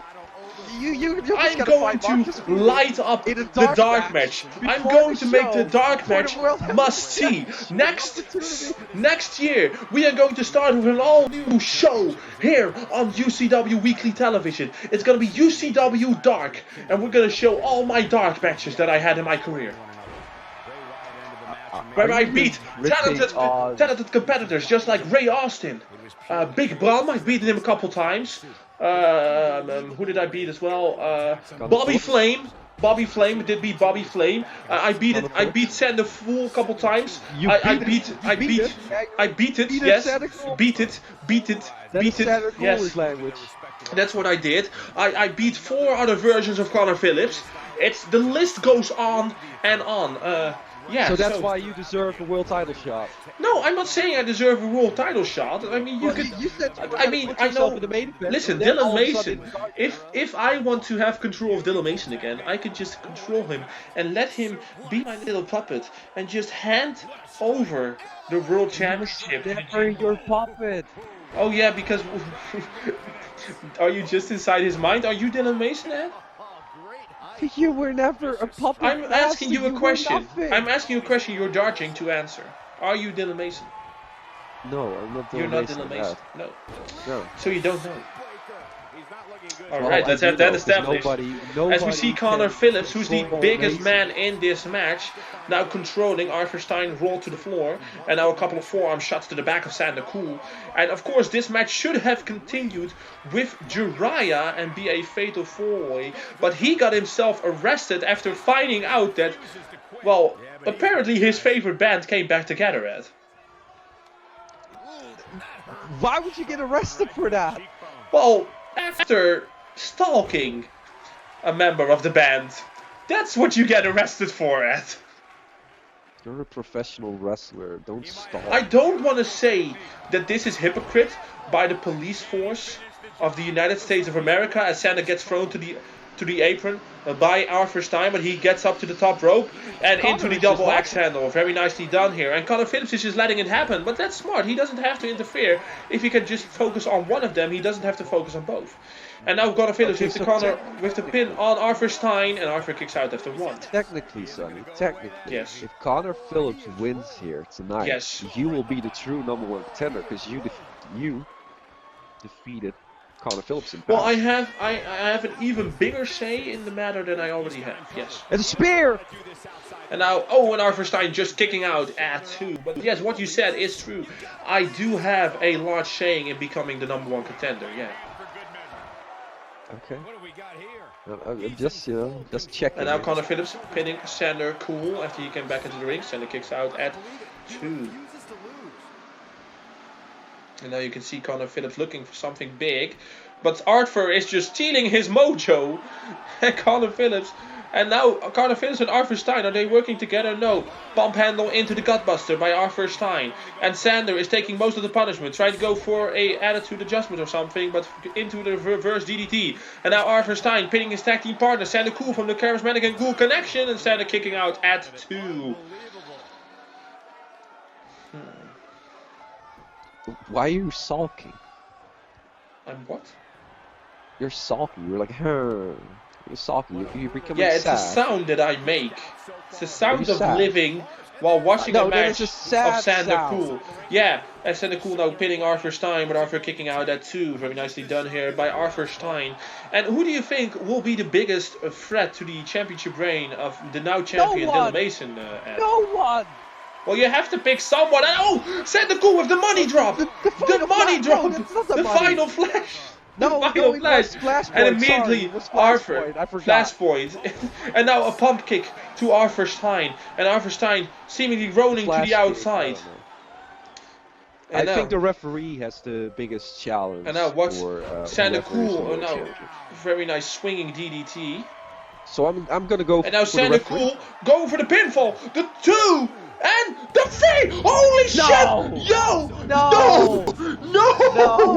No! Sander Cool is going to challenge for the UCW World Why Championship! is this a thing? Am I dreaming? Am I drunk? Sonny slapped me. Sonny slapped me. Alright. I slapped you. Yeah, no, I'm apparently not dreaming. This is real. That was like the weakest slap in history of slaps. I can slap you again. No, it's fine. No, there it It's comes. fine. There it comes. I know. Wow. That It was seems like a pansy is hitting me, you know. Oh, shut up. The fact of the matter is that Sander Cool is going to New Dawn. He's going to a main event a main event. This isn't Outbreak, ladies and gentlemen. Sander Cool at the end of 2019 has solidified his spot in the first ever pay-per-view of 2020's main event slot. Congratulations to Sander, and we'll be right back with our next match.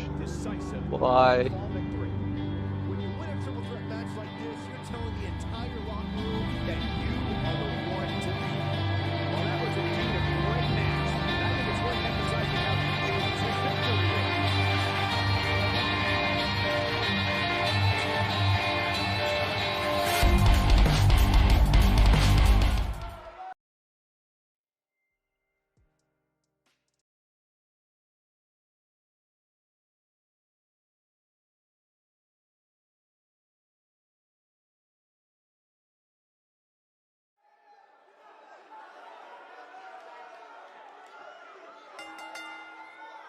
The following contest is scheduled for one fall and is for the United States Championship.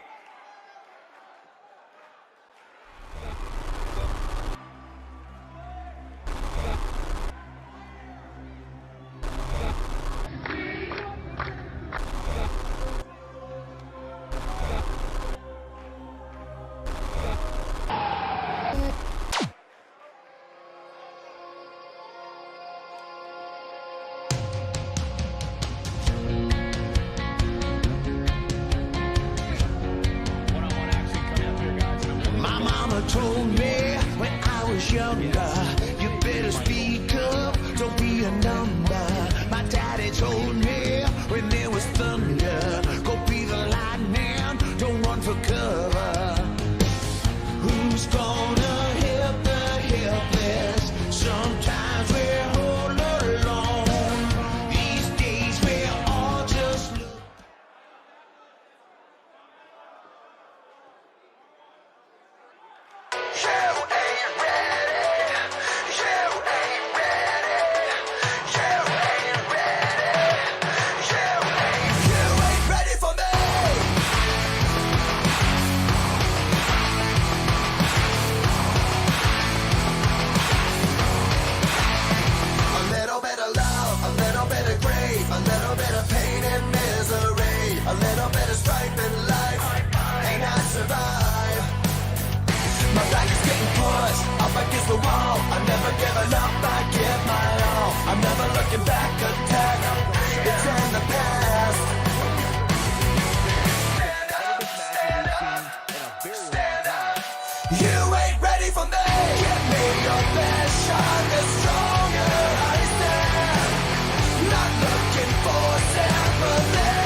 Alright, there it is. The UCW United States Championship being defended for the first time ever in his career by the Archangel of UCW, Maartrix. And there we see the challenger, the judge of UCW, Jake Van Dijk, ladies and gentlemen. There he is. I'm going to strike.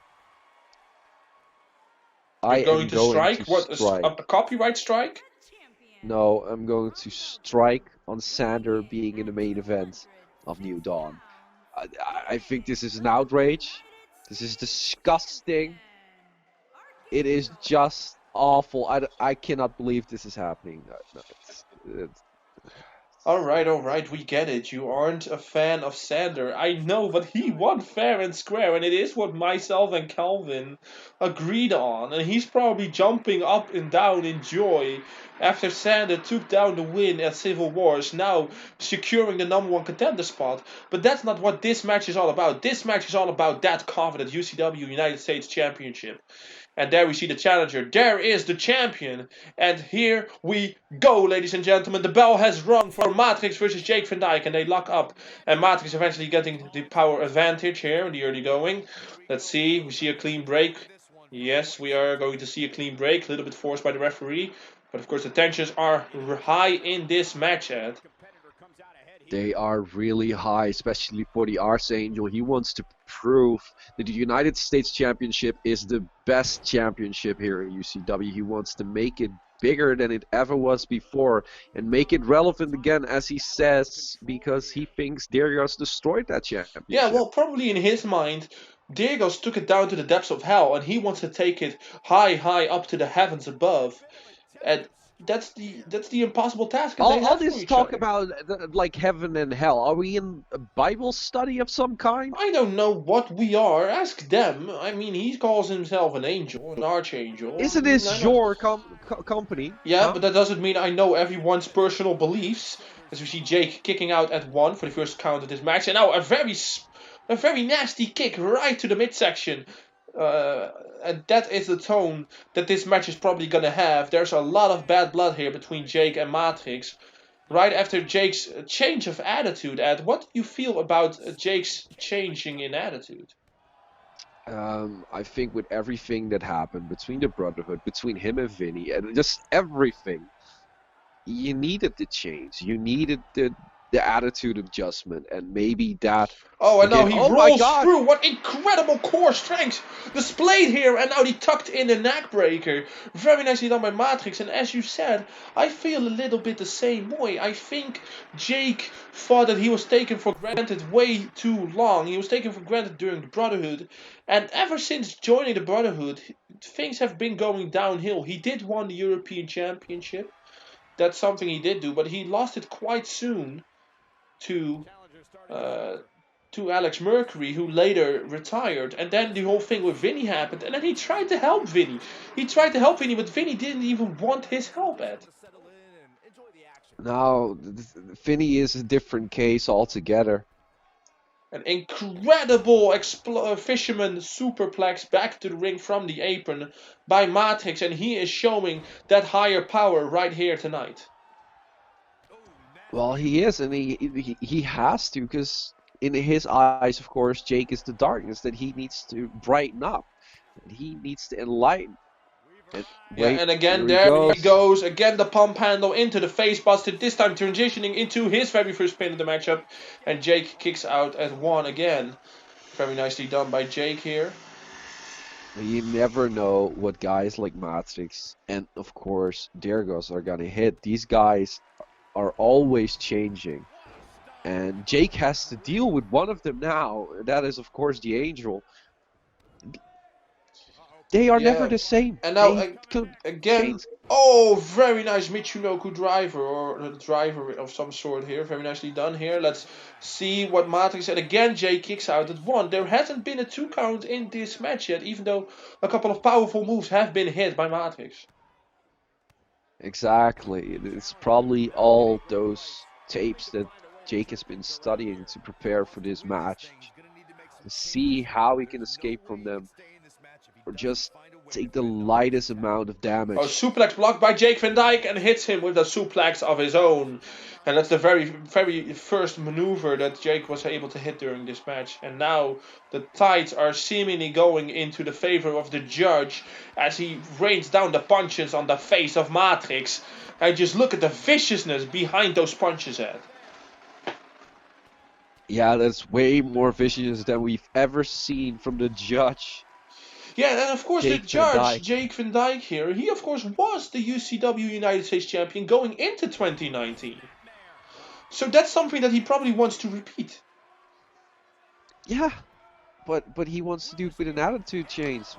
Although he's still wearing the colors of the Brotherhood, he's still holding on to the little bit. Small package, one! And a kick out by Maartrix, so I get excited. It's not so damaging today, Sonny. We haven't really seen the destructiveness of the small package. No, maybe it's something in November. You know how November is Movember? Yeah. Maybe November is also the month of roll-ups. Alright, okay, yeah, that makes sense, I guess, maybe. Maybe, I don't know. Yes, no, maybe, I don't know. Can you repeat the question? The thing is, Jake really still wearing the colors of the Brotherhood said something about the current mindset of Jake. Even though he's changing, it's not a process that's done overnight. It's not something that just happens.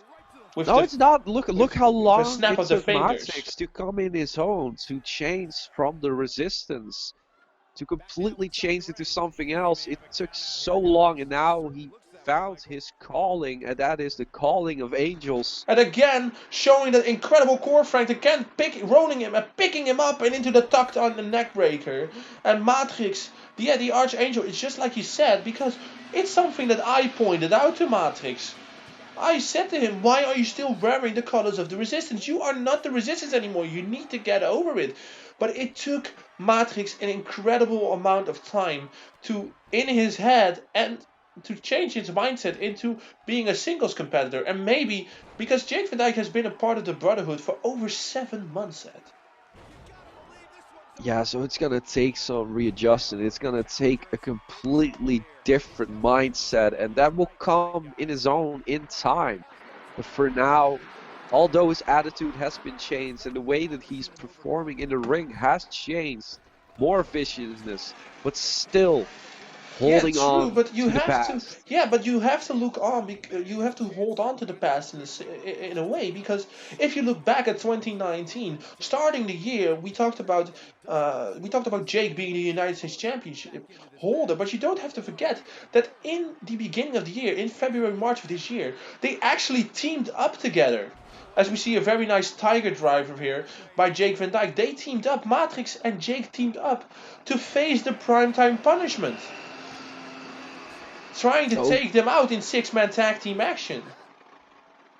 Yeah, it's just weird to see these two guys who were friends now going into bitter enemies, and the TKO hit by Jake Van Dijk. This is the move that ultimately beat Aiden Zinda last month at Civil Wars and gave Jake and Vinny the victory over their former friends. And will it take him to his second UCW United States Championship? No, Maartrix kicking out. Just at the end, kicking out. The Angel has not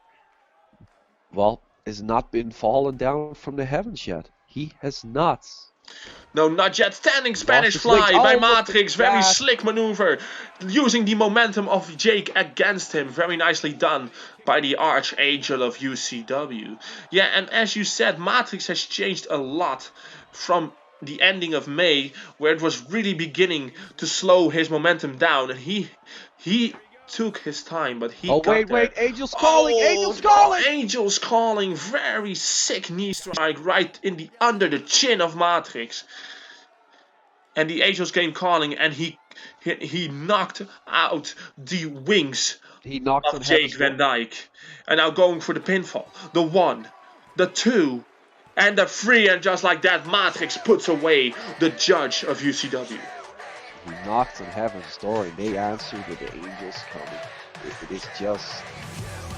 It is enlightening, isn't it? Are you a believer now, son? Are you a believer I have been a believer of Maartrix. I don't believe in angels, but if that is what you need to call yourself to find your own purpose, find your strength in UCW, then that's all fine by me. Right now, I'm going to congratulate the reigning and defending and retaining UCW United States Championship holder, Maartrix, and we'll be right back to you with our next match.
Making his way to the ring from Chelsea, England, weighing in at 250 pounds, Xander Gray.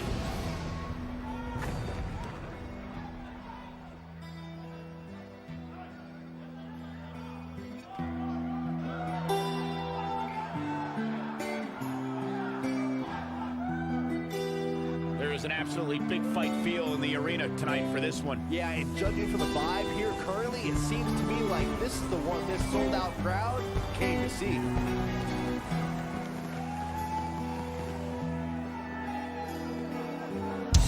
So close, no matter how far. Couldn't be much more from the heart. Forever trusting who we are.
Alright, here we go, Ed, and no official introductions for this match because it looks like Shania Graves is looking for some retribution after what... Oh, and he just over... This is what happens when you go into the ring when you haven't been cleared 100%. When you haven't been cleared 100%. And now there he goes. Already. 1, 2... And oh no, it wasn't. It wasn't the official Iron Lariat, Ed. It wasn't the official Iron Lariat. But what I need to get across to all our viewers at home, that Senior Graves hasn't been officially cleared by the doctors. He still needs to be in the hospital, but he's defying the orders. And a burning hammer by Senior Graves. Look at that. And there he goes. There he goes. The referee has rang the bell officially now. And now an Irish whip by Xenio Graves. Now back elbow into the Enziguri combo. And Xenio Graves is looking to take out all his frustrations, all his wrath on the one that put him in the hospital, and that is Iron Bison. Following it up with a beautiful top rope elbow drop, but in the confusion, running over the referee, and that is not a smart thing to do because now you can't even win this match.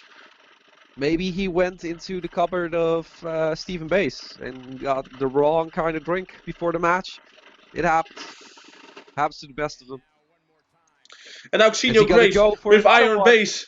And another burning hammer. Incredible by Xenio Graves. And this time going for the cover. The 1, the 2. And oh, just like that, the left shoulder got up. And you see Xenio Graves. But he probably because of the state of his health, condition, he probably isn't able to get the full force out of that burning hammer, Red. No, he isn't, but he's not letting up, and now with a huge shot to the forehead. And now a ripcord shoulder block. Straight up, standing up. Yeah, Iron Lariat! The Iron Lariat! The decapitation! The most devastating. There he goes again! Another Iron Lariat! Another Iron Lariat! Decapitation in this nation by Iron Bison. And he goes for the third attempt, probably. He goes, and there he goes! No, this is just a normal clothesline. And another normal clothesline.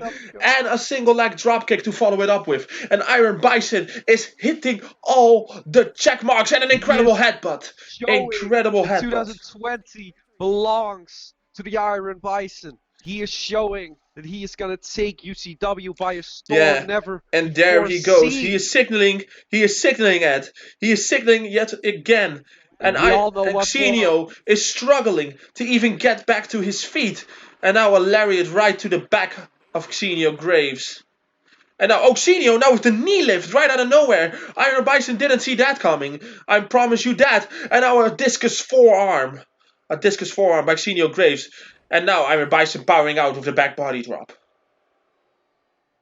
And now another Iron Lariat! Decapitating! Are you going to say that every time? Xenio Graves, he almost... But look at the force of that Lariat, Ed! You can't tell me that he's not trying to decapitate him. That is not possible. 1, 2, and 3, and just like that, Iron Bison and his Iron Lariat run over Xenio Graves, and he is a force to be reckoned with, Ed. A force to be reckoned with. Is this the future of UCW in the ring? Are we going into the Iron Age of UCW come 2020? That is something that we are going to have to see to believe. Iron Bison, congratulations with your victory, and we'll be right back with our next match.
When you're born in the dirt, the only way to grow is up. So we reach for the sun, but it seems every rung that you climb is another crooked line that you cross off the tally of your dreams.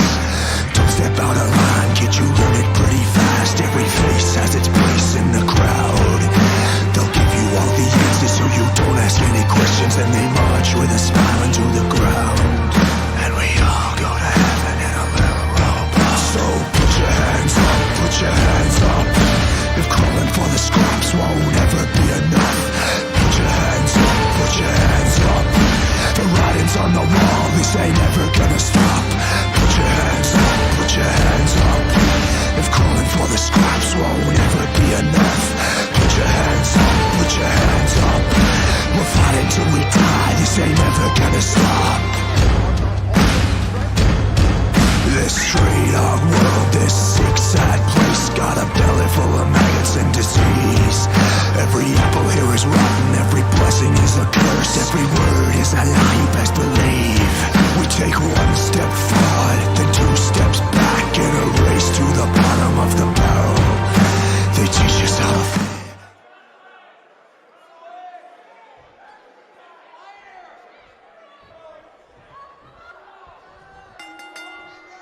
This should be an incredible matchup. I mean, both men have extensive offensive repertoires, lasting endurance, and an insatiable appetite to be the number. All right, here we go, and it's not just the two of us anymore, Ed, because during the entrances of Dark X and Mike Storm, the one, the only other BOD member that tries to step into this commentary booth and ring with me, Calvin Doldersham, has joined us on commentary.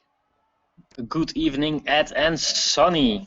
Yeah, well, you are jumping in with a bang because immediately the Tornado DDT by Mike Storm on Dark X, going for the first cover of the matchup, almost getting a 2 count.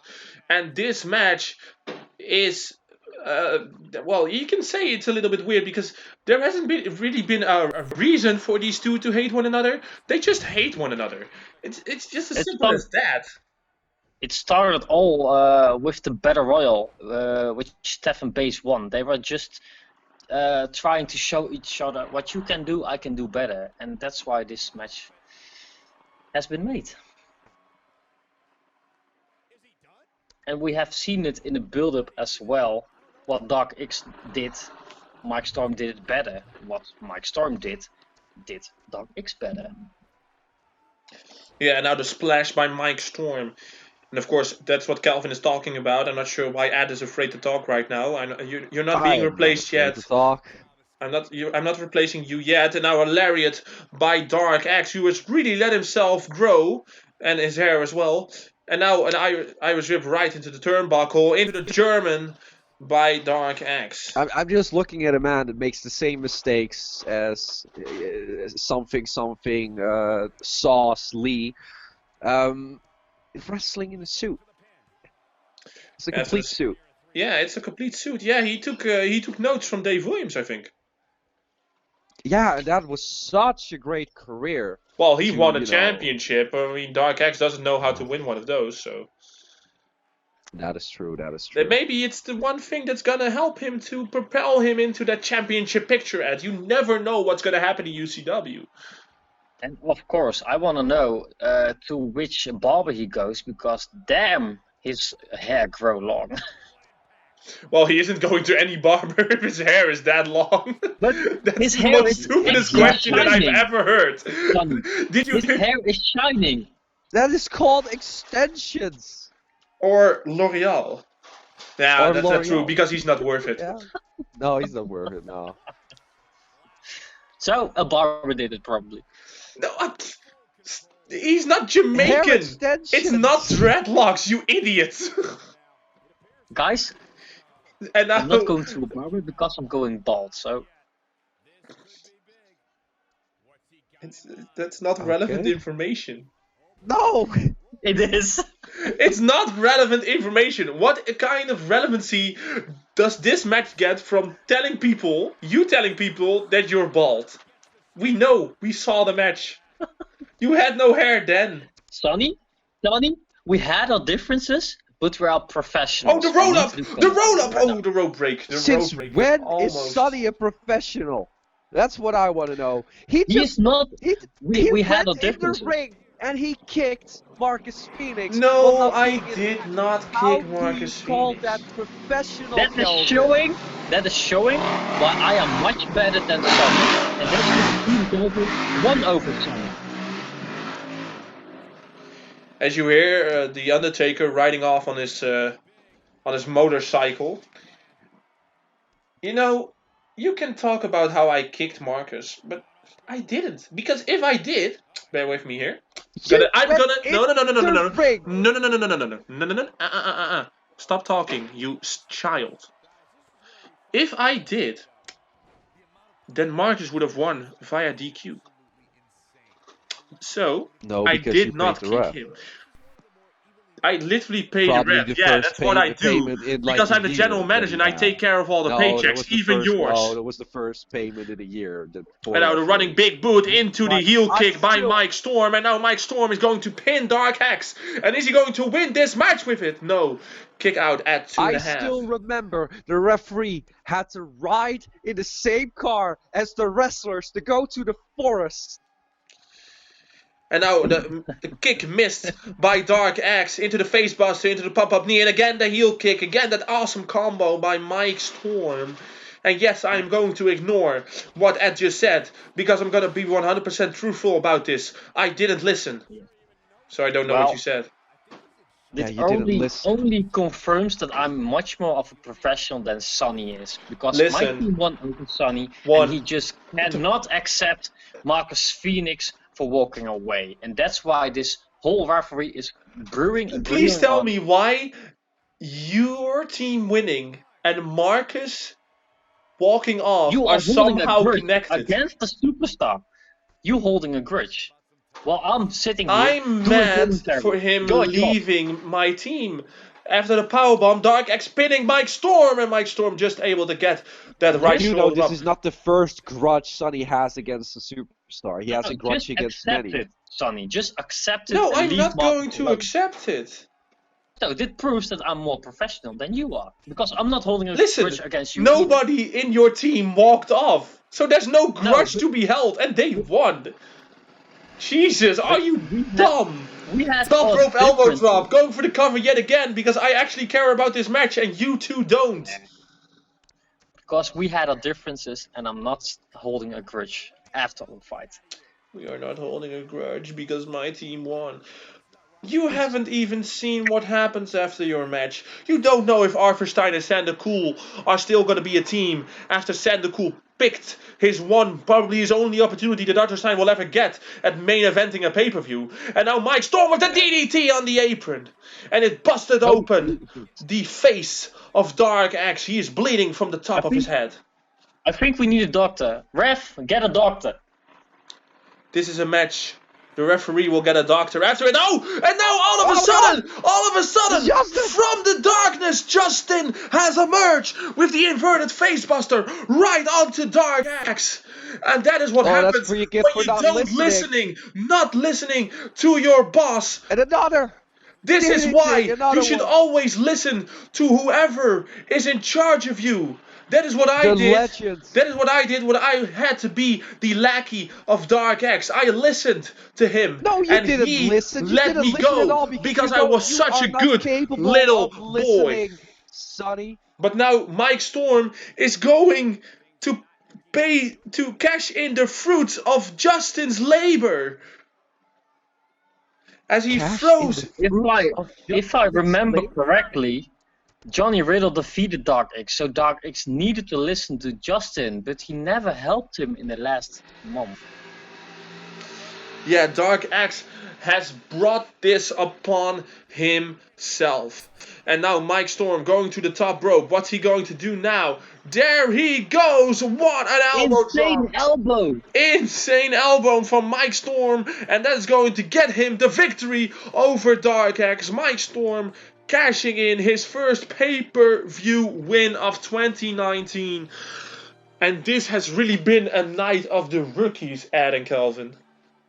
Of course, we are going into 2020 with a lot of new talents.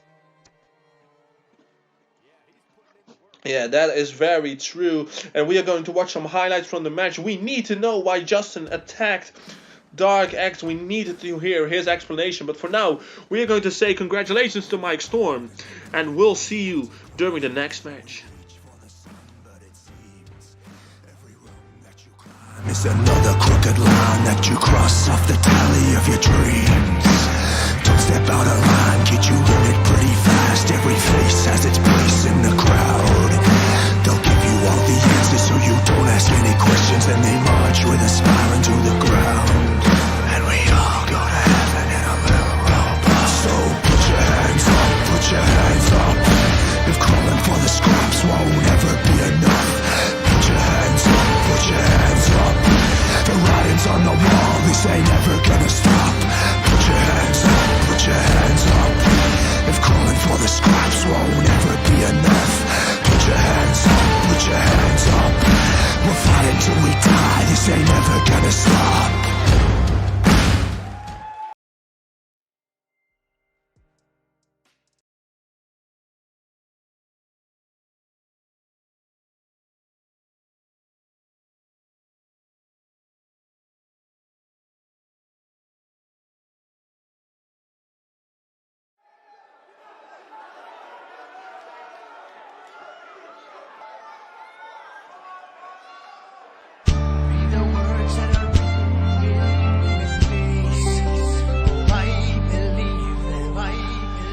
It's a shameful fate, you've lost your head.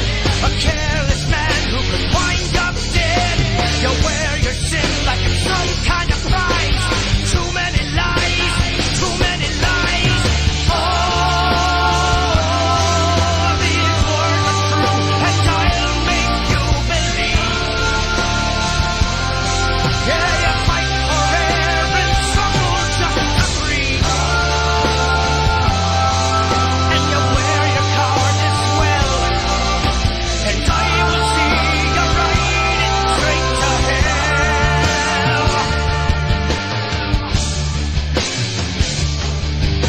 It's written in the face, in the shadows of my eyes, when the devil comes to call you, breaks your earthly ties. The land will break and the seas will rise. The wind will rage as it burns the sky. All you believe will be broken and small. On your final day, when I'll end it all. Oh, these words are true, and I'll make you believe.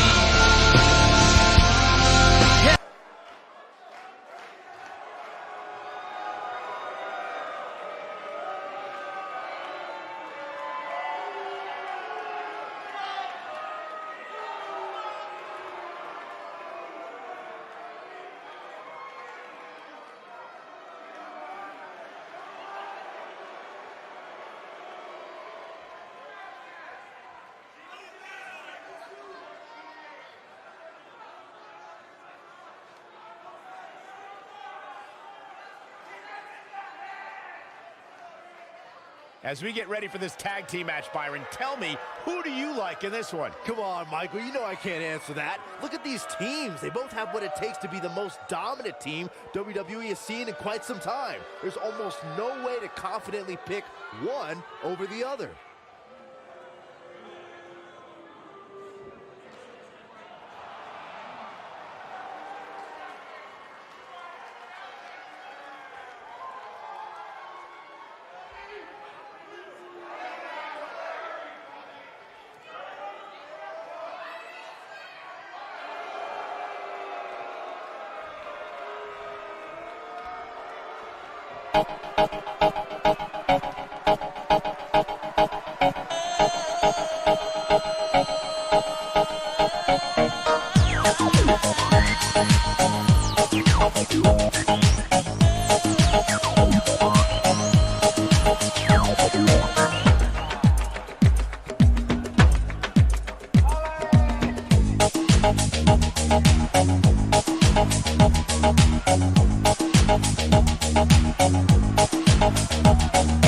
Dala tu cuerpo alegría Macarena, que tu cuerpo es para dar la alegría y cosas buenas.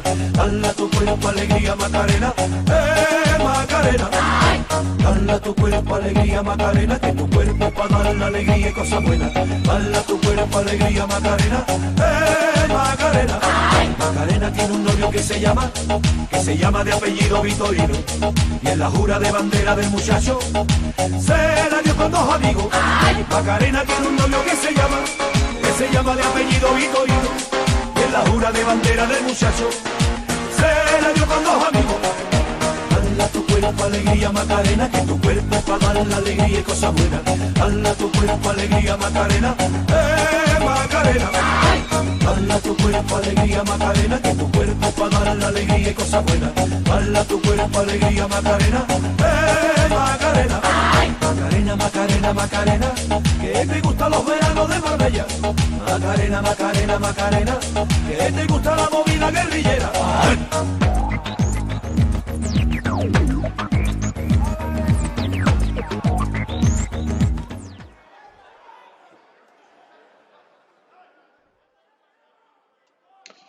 Alright, here we go. The UCW Tag Team Championships are on the line here in this match. And I need to say, the titles have still the resistance on it. I don't know if you guys saw it, but the logo of the resistance is still on the belts. Because they personified the tag team championships. Every tag team is just paying homage to their incredible talent.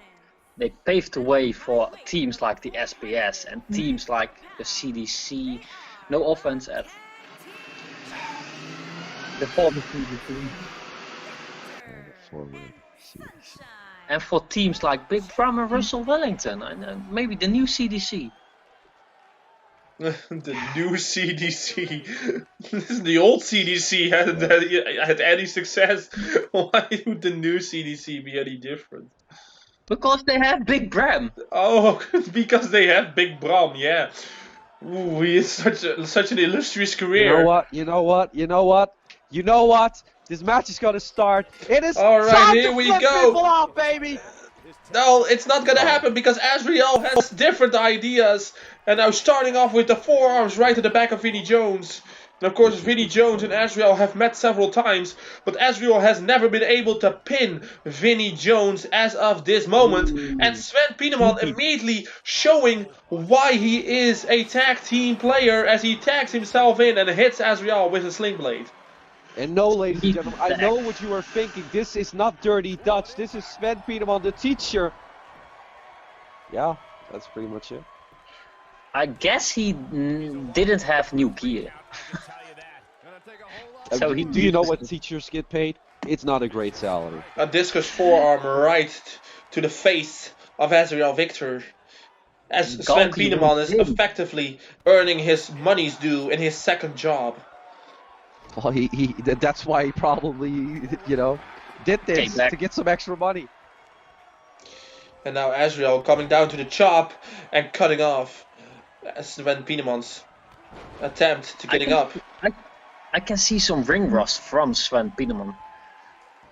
Oh, and now a crucifix bomb, very nicely done here by Azrael. It is and now Azrael, he's looking for that devastating spear on Sven Pieneman. The spear that took out Galki. 1, 2.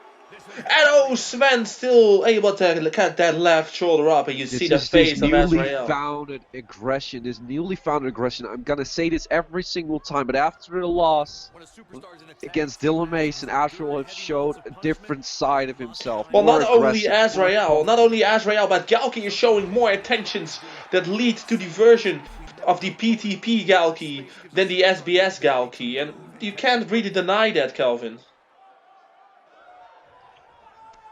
And there went Kelvin out the window. Yes. He tried to escape through the window. Oh, I was just paying attention, guys. Paying attention to what? Waiting for the moment. And now, Galki's sent into Sven, but Vinny effectively creating his own distraction that allowed him to pick up the advantage here against Galki. Now with the Irish Whip, and now bulldogging his face right into the mat. Very nicely done here. And of course, those two men tear the house down on the most of. Oh, he's flipping people off. There we go. 1. Ladies and gentlemen, we are at 1. Oh my god, no! Is the diamond cutter? Of his new, it is something new. I forgot the name. Yes, it's the flipping cutter. The 2, and Galki just being able to kick out way too early the new and improved version of the diamond cutter. Yes, and of course these two men tear the house down on power struggle, with Vinny just barely getting the win over Galki. Yeah, Vinny has earned a victory in the last couple of weeks, building up the Snowpocalypse over both of the tag team champions in singles competition. Now stuns Azrael, who falls out of the ring, and this is his ring. Vinny Jones is completely owning the tag team champions, now going for a moonsault, but Galki was already rolled out of the way. And now a DDT by Galki on the floor. But who is legal? Azrael is legal, throws Vinny into the ring, a ring post, and now a neck breaker. And Azrael, we can see why those guys are the tag team champions. Yeah, you can see it very well, Ed. You have faced Azrael and Galki last month. What was that like? Why did you call Kelvin Ed? I'm sorry. This is getting weird. It was meant what to it was you, like to be in the match with SBS. It was a dream come true. We both wanted this match. But yeah, every dream just turns into a nightmare, I guess. As Rainbow, well, no, not Rainbow, Wolf just walked away. Vinny Jones just pulled Azrael out of the second turnbuckle.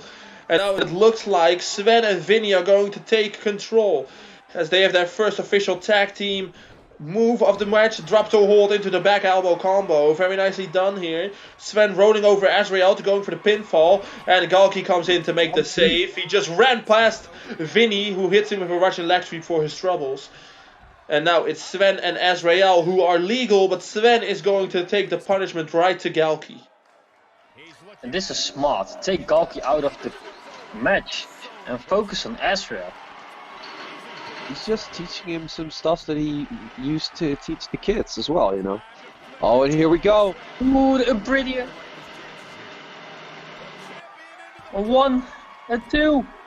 And another kick out. Another kick out. Another kick out of Sven Pieterman, and he's really showing why he is not to be messed with by kicking out of both of the big moves of Azrael Victor. Now with a running dropkick into the corner. Of course, you see there in the corner, we haven't seen much of her yet during this match, but you see the manager of Vinny Jones, Indra Jaye, impatiently pacing around, seeing that her team is not doing great. This is going in circles. Of course, Sven Pieterman kicking out of both finishes from Azrael. That shows his experience with Dylan Mason. We all know his 40-minute match against Dylan Mason. And another roll-up. Ah, so exciting to see. I know, right? It's one of the best things in the entire company. A roll-up can literally mean doom for everyone, every competitor. But Kelvin, this man hasn't faced Dylan Mason. This is Sven Pieterman. This is not Dirty Dutch. How many times do we have to say this? And now a spear right through the middle rope by Vinny Jones, almost cutting Azrael in half. What an incredible athleticism shown here by the diamond of UCW. I need to say, Ed, even Sven said, I am the former Dirty Dutch, but Dirty Dutch. He is the former Dirty Dutch, but he is not Dirty Dutch. So he did face Dylan Mason in his former life. Yes. So he did experience that battle. And that battle is former life. That is not this life. That is not the life that is standing right here tonight. That is not the teacher. The person, the old Dirty Dutch, showing us that he can take a punch. Oh, there he goes. There he goes. The highlight by Azrael Victor on Vinnie Jones. Will he be able to put Vinnie Jones away? The 1, the 2, and also Vinnie Jones kicking out at the highlight, Ed. Vinny's hand was under the rope as well. The referee didn't see that, probably because you didn't pay him again.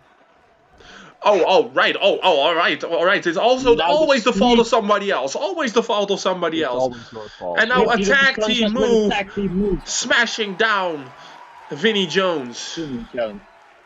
And now the big man Galki versus the big man Vinnie Jones. And smart from Galki. One is a silencer, the other one is Indra is talking to Galki, and Galki is talking back. Just focus on the match, Galki. This is a grueling championship match. Nobody wants to lose this opportunity. The challenger looking absolutely exhausted in there. And Galki is putting Vinny on top. What is he thinking here? Clearly they're both running on fumes right now, and at this point, it might just... And a big move from the top. Yeah, Galki is dominating here against Vinnie Jones, going for the cover, the 2 count, and Vinnie just able to kick out again. Very nice here. Showing that resiliency that he has the moment that he changed into this brute of a man. Yeah, you can see Sven Pieneman trying to get the tag at the top rope, elbow drop right to the back, and Galki again going for the pinfall on Vinnie Jones, and again getting the 2 count. Will he get the 3? No, Vinnie Jones just able to kick out, getting that left shoulder up right before the hand of the referee counted down for the 3, and now Galki showing that frustration inside of him that has come out more and more after his match at Global Domination, Ed. Oh no! The sleeper into the coquina clutch hold here by Vinnie Jones. Will he get Galki to go to sleep? No, Galki still has way too much power in his upper body as he breaks out of the submission hold by Vinnie Jones. And Galki going to the corner that is so familiar to him. No, just running in with the back elbow. And now he's looking for it. He's looking for it. There he goes, the life lesson. No, Vinnie Jones able to scout the life lesson. Look at him. He is going crazy. Vinnie Jones is unloading on Galki.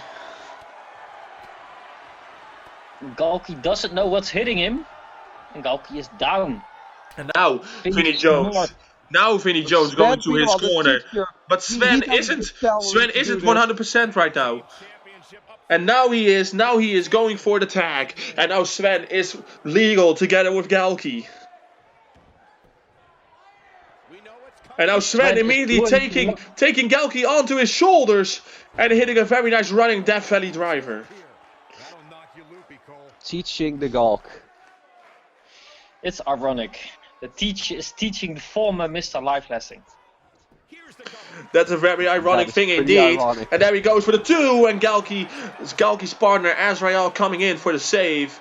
And you saw Vinnie, he noticed that what Azrael was doing, and now Azrael is paying for it. Yes, the ref is down indeed, and now he hangs him up. And now it seems like Sven is going to show why he is a worthy opponent, a worthy tag team partner, sliding in with the drop kick very nicely. I actually thought he was gonna do Barnes' favorite move, but no, he didn't copy. I thought Barnes trademarked that move. He kinda did, but a lot of people do it anyway. Sucks to be him then. Just have to pay him royalties. Alright, and now Sven Pieneman going to Vinnie, but Vinnie showing some fatigue on the apron. Of course, this has been a grueling match for everyone involved. Sven and Vinnie are actually working well together. Yeah, they are working way better together than I would have ever thought they would have. Now the snapmare takedown, running him and holding him up for the running low big boot by Vinnie Jones. And now Vinnie Jones going for the cover on Galki, getting the 2. Will he get the 3? No. Galki just able to kick out with his left shoulder. Trying to pin him after that big boot, busted open Galki. Yeah, the fresh blood dripping down from the forehead of the former Mr. Life Lesson, and a DDT planting him down. And now Vinnie Jones might be looking for the again. new and improved diamond He's cutter. gonna look seal the deal. No! No, he was looking to seal the deal, but he was hit with an inverted heel kick. And now it looks like Galki was looking to get to his favorite move once again, but it got scouted once. And now the Glasgow Kiss! The Glasgow Kiss! And now he's looking for it. Now he's looking for it. Will he hit it this time? There he goes. The life lesson. The life lesson. Nobody except Azrael Victor has ever kicked out of the life lesson. And this means that Galki just secured victory for the sweet, beautiful Sunshines. There he goes. One, two. And no! Vinny has just kicked out of the life lesson. Something that has only been done once in the entire career of Galki. And the beginning, at the end of their match at Kingdom of Immortality, Azrael was able to kick out. And Galki doesn't know what he needs to do to put away Vinnie Jones, so he tags in Galki. Or he tags in Azrael. And now Azrael with a dropkick right to the back of Vinnie Jones. And guys, what is going through your mind now that Vinnie Jones has done such a memorable thing? It's just insane. We haven't seen that in such a long time, and now we see it once again. Someone kicking out of the life lesson, the biggest move in the arsenal of Galki. And now Vinnie Jones tagged by the Sam Pieneman again, tagging himself in when he saw the right time. And now just a face-off between the teacher and the highlight, and the discus forearm planting him down. And now Azrael, what's he going to do now? Oh, stacks them up together. Now the tag team, and now a corner splash by Azrael. Very nicely done, taking out both competitors. But Azrael is more focused on Vinnie Jones. And now Azrael with the reverse DDT, almost looking like he was going for the highlight head. Exactly, I thought he was going for that, but it didn't look like it at all. I need to mention, guys, the last time that someone kicked out of the life lesson, Galki went missing in action for over a month. And now the muscle buster by Azrael. And now Galki doesn't seem to be missing as he hits a top rope double stomp. He's still here. And we can see him loud and clear. And now he's tuning up. Again. He goes for it again. The life lesson on Sven Pieneman. And there he goes. 1, 2, and 3. And just like that, the sweet, beautiful Sunshines retain their UCW Tag Team Championships. What a match it was. They had to work hard for that victory. Yeah, they worked their asses off for this victory. And Vinnie Jones proving how tough he really is by kicking out of the life lesson. Now we need to ask ourselves, did Vinnie choose the right partner? I think in a way he did. He doesn't care for a partner. Vinnie just wants to kick ass, flip people off. Yeah, I just have to ask myself, maybe if Vinnie took Jake with him, did they actually had a better chance of winning this match? Because they had experience as a tag against the Did we see Jake winning today? We didn't see Jake winning. I also didn't see Vinnie winning, but the fact of the matter is that they probably won't be as good as they were against the Brotherhood. Then they had a common goal, and now as you hear Vinnie speak, as you hear Jake speak, their goals are very different, because Jake is looking for gold, and the only thing Vinnie is looking for is to hurt people, and that's what he says, and that is what he did during this match. But he didn't take the championships. In the end, he did came up short indeed. And we'll be right back with our next match. Congratulations, sweet beautiful Sunshines, for retaining your belts.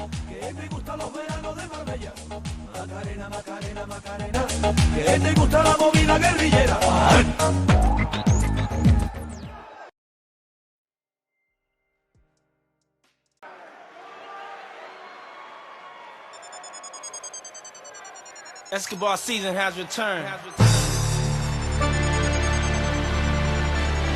It's been a long time.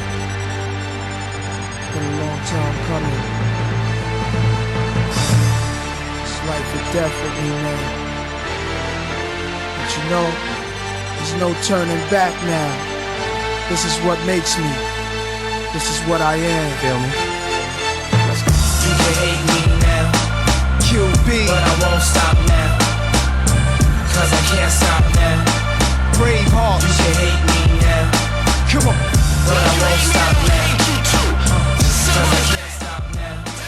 Guys, I'm not sure what's happening here. I'm not sure what's happening here. Noah Youngblood is coming out before his match has even been announced to be for the European Championship. And we haven't even seen the match graphic yet, guys. We haven't even seen the match graphic. And Noah Youngblood's already out here. And look at what he's doing. Look at what he is doing. He has some clear intentions. And there it is, the official UCW match graphic for the European Championship. But what you aren't seeing right now is that Noah Youngblood is throwing something into the ring. And we can only hope that it isn't as sinister as what he did to the UCW European Championship. As we are waiting the champion. I can't see what he did in the ring. That's so small.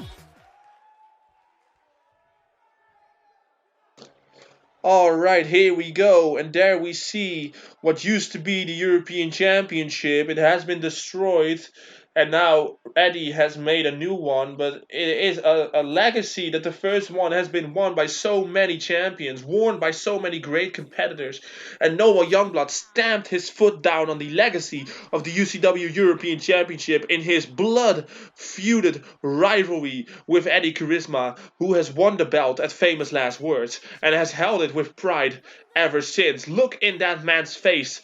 He is determined to put down Noah Youngblood once and for all, guys.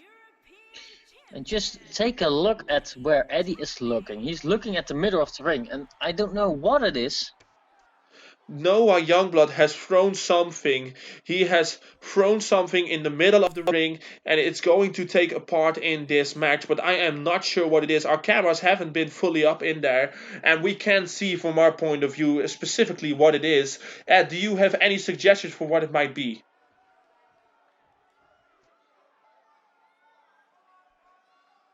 I think Ed has stopped working, ladies and gentlemen. I think Ed is still hurting from his match. Yeah, probably.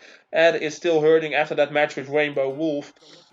And now Noah Youngblood immediately going up to the top rope, and Eddie coming in with a kick right to the chest. And this match is starting off with a bang and a top rope cutter by Eddie Charisma, the European champion. But Sonny, this match, this rivalry started over half a year ago. And now a back body drop by Noah Youngblood. And now Eddie walking over that peculiar, and now a cutter again by Eddie Charisma. Very nicely done. Just like I said before, these guys looking for a pile driver, Noah Youngblood able to reverse it. These guys had a rivalry, and they have faced each other only 2 times in the rivalry. And it is 1-1, guys. So and it looks like Noah Youngblood might be looking for something, might be looking to powerbomb Eddie on that stuff. And now a couple of punches from Eddie Charisma being able to thwart off the powerbomb attempt. And now they are getting peculiar into where that stuff is, guys, and we're not sure what it is. And Eddie coming in for nothing. And right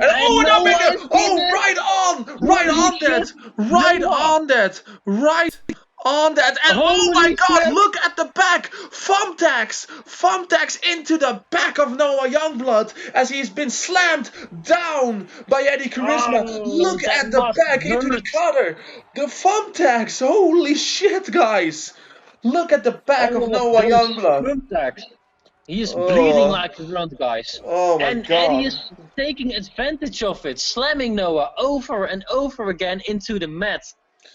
over and over again on that back, and now going for a top rope hurricanrana into the power bomb by Noah Youngblood. And a pinfall. And a pinfall. Will he be? No.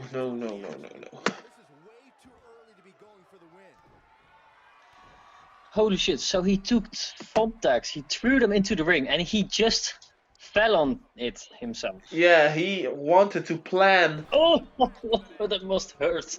Noah. Every single move that Noah Youngblood has to do from now on will hurt 10 times more with those thumbtacks sticking out of his back. And this is a gruesome visual created by Eddie Charisma on his rival Noah Youngblood. And of course, this is a no-holds-barred match, fitting for the end of this rivalry, because after this, no more rematches, no more faces off between those two. This has to end, but who will walk away victorious? Who will walk away at all? Well, I'm not sure one of these two competitors will be able to walk out. I'm not sure if one of them will be able to walk out, let alone both of them. This is going to be an incredible match, and it has already proved it to be with that thumbtack sticking right out of the back of Noah Youngblood. And now he's driven down on it again with that reverse DDT. And with each slam, more blood is coming out. And a roll-up. 1, 2. That is how Eddie won his first match against Noah Youngblood. They have a lot of history with roll-ups, because Noah actually won his match against Eddie with a roll-up as well. And now a DDT on the apron by Eddie Charisma. And they are not even looking for the win right now. Eddie is looking to punish Noah Youngblood for everything that has happened to him with the snap suplex right on the floor. And of course, they both destroyed each other over and over again. And Noah made it more personally by attacking Sander Cool in the first blood match on Sunny Saturday Experience as well. Yeah, Noah Youngblood just decimating Sander Cool, who did rebound by winning the #1 contendership for the UCW World Heavyweight Championship earlier tonight. And we just saw a twisting facebuster right on the floor, and Eddie Charisma is really in his element right now. He's usually very cool, he's usually very collected, but he is all or nothing in this match. And of course, he has a connection to being cool and charismatic. But in this match, it's about being ruthless and aggressive. As Noah is showing us. But I need to see Eddie is being smart, taking advantage of the hurting. Yeah, but Noah Youngblood is looking to hurt the back of Eddie as he drives him through the guardrail with that spear. And did you see that, Sonny? He landed on his back, on that apron. On that steel fence, and he's taking out a baseball bat. What is he doing? Look at that! Look at him, and now right across the upper back and the neck area of Eddie Charisma, and now just onto the stomach, and now again to the back and to the left leg.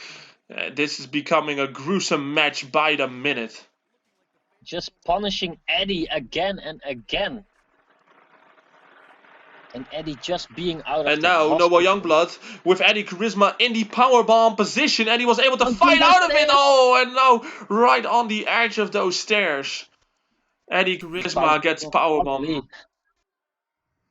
It's becoming more brutal and brutal with each passing second. And now Steel steps right to the back of Eddie Charisma, and Noah Youngblood is looking to prove why he is the next generation superstar of UCW. And now a powerbomb right on the Steel steps, taking homage to what Dylan Mason did at Global Domination 3 months ago against Galki. And look at what that did to Galki. He hasn't been the same since, and neither is Azrael. And that is true for both of these competitors. One of these two will not be the same after this match, Kelvin. I totally agree with that. And it wasn't only at Global Domination. We saw 2 weeks ago on Power Struggle, Dylan doing the same thing to Galki once again. Slamming him onto the steel steps. And now it's Eddie's turn, but he can't seem to lift up Noah. And Noah turns it around.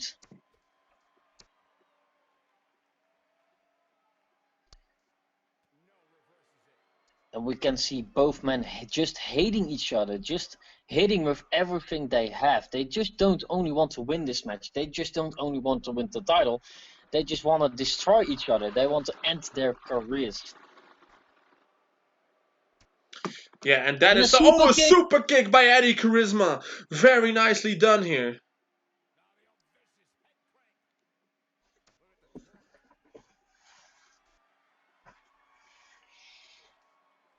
And still, even after those thumbtacks into the back of Noah, we can see Eddie still taking advantage by slamming Noah over and over again.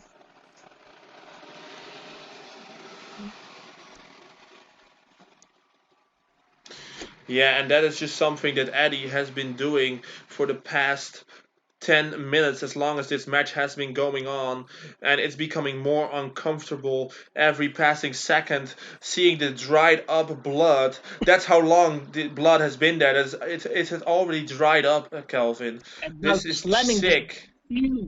Steel chair on top of the back of Noah as more new fresh blood. Oh, look at that. He's pulling Noah on top of the chair, and what's he doing right now? Eddie, what's happening? And he jumps on top of Noah. And he's pinning him for a 1. And a 2 count only. Eddie was like a glitch in the Matrix. Oh, Ed has joined us back on commentary. And now a double stomp right on the stomach of Noah Youngblood, who answers with a dragon screw leg whip. And now Noah Youngblood and Eddie Charisma. And there he goes. Noah Youngblood is looking for a La Magistral roll-up. The dreaded roll-up. A roll-up that has so much history in the rivalry of Noah Youngblood and Eddie Charisma. As we both know, they have never been able to pin each other clean. They've only used roll-ups. And there they are. The roll-ups almost getting another win for Noah Youngblood. And that is just how devastating a roll-up can be. And Eddie is taking it to Noah. I think that's even where the legend of the roll-up started back at Midsummer Mayhem, when the roll-up ended the Cinderella comeback story of Eddie Charisma, when Noah Youngblood beat him in his return match after being on the shelf for 2 months. That's where it started becoming the most devastating move in all of sports entertainment, in all of pro wrestling, yes. Screw all the other history with your leg drops, rock bottoms, and stunners. The roll-up is what it's all about. Although I have to say, losing a match while getting hit by a low blow, well, that is really devastating as well. To your mental or to your kitty capacity? It's safe to say we won't see a little Ed Jr. brother or sister. Well, at least you saw Wolf showing the true. Well, I don't know. I mean, Janie has a sister. Ed, do you have a brother? No, I do not. Are you sure? Yes, I am sure. I had a brother once. He was called Rainbow Wolf, but now it's just a wolf. So if Janie somehow pushes out a tiny wolf. Don't. A cup. Don't. Would you accept him as your own? Don't. Alright, you won't. Alright, guys. I'm not in that Alright, mood. well, let's see what Eddie and Charisma are just staring. Eddie and Noah were just staring at one another. And now Noah Youngblood answering the call of Eddie with a back suplex right on the apron. And it looks like these two are just... They're just pummeling each other more and more and more. Don't we need to stop this match, Johnny? I mean, we need to take care of our superstars, the safety of those, and looking at the back of Noah, I need to say maybe we need to stop this. We had a deathmatch wrestler here in Jason Whiplash who's done far, far crazier stuff. So now, of course, we don't have to stop this match. The people are enjoying the mayhem, and that is what it's all about. The people watching this product, they are enjoying the hell out of it.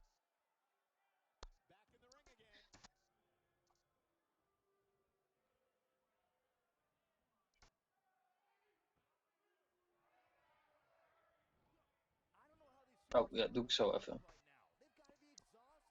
Alright, and for some reason Kelvin decided to talk Dutch for some weird reason. I'm not sure why, but we are going to continue in English. This is the native tongue for all the most viewers in UCW. Alright, yeah, sorry guys, I was a little bit distracted by something else. And we see a superplex onto the concrete floor. Oh, that must have been hurt for both men. Well, it must hurt the most for Noah Youngblood as his thumbtacks just go further and further And into his skin. He's still grabbing his back, and of course he's doing that. And I can see new blood pouring out.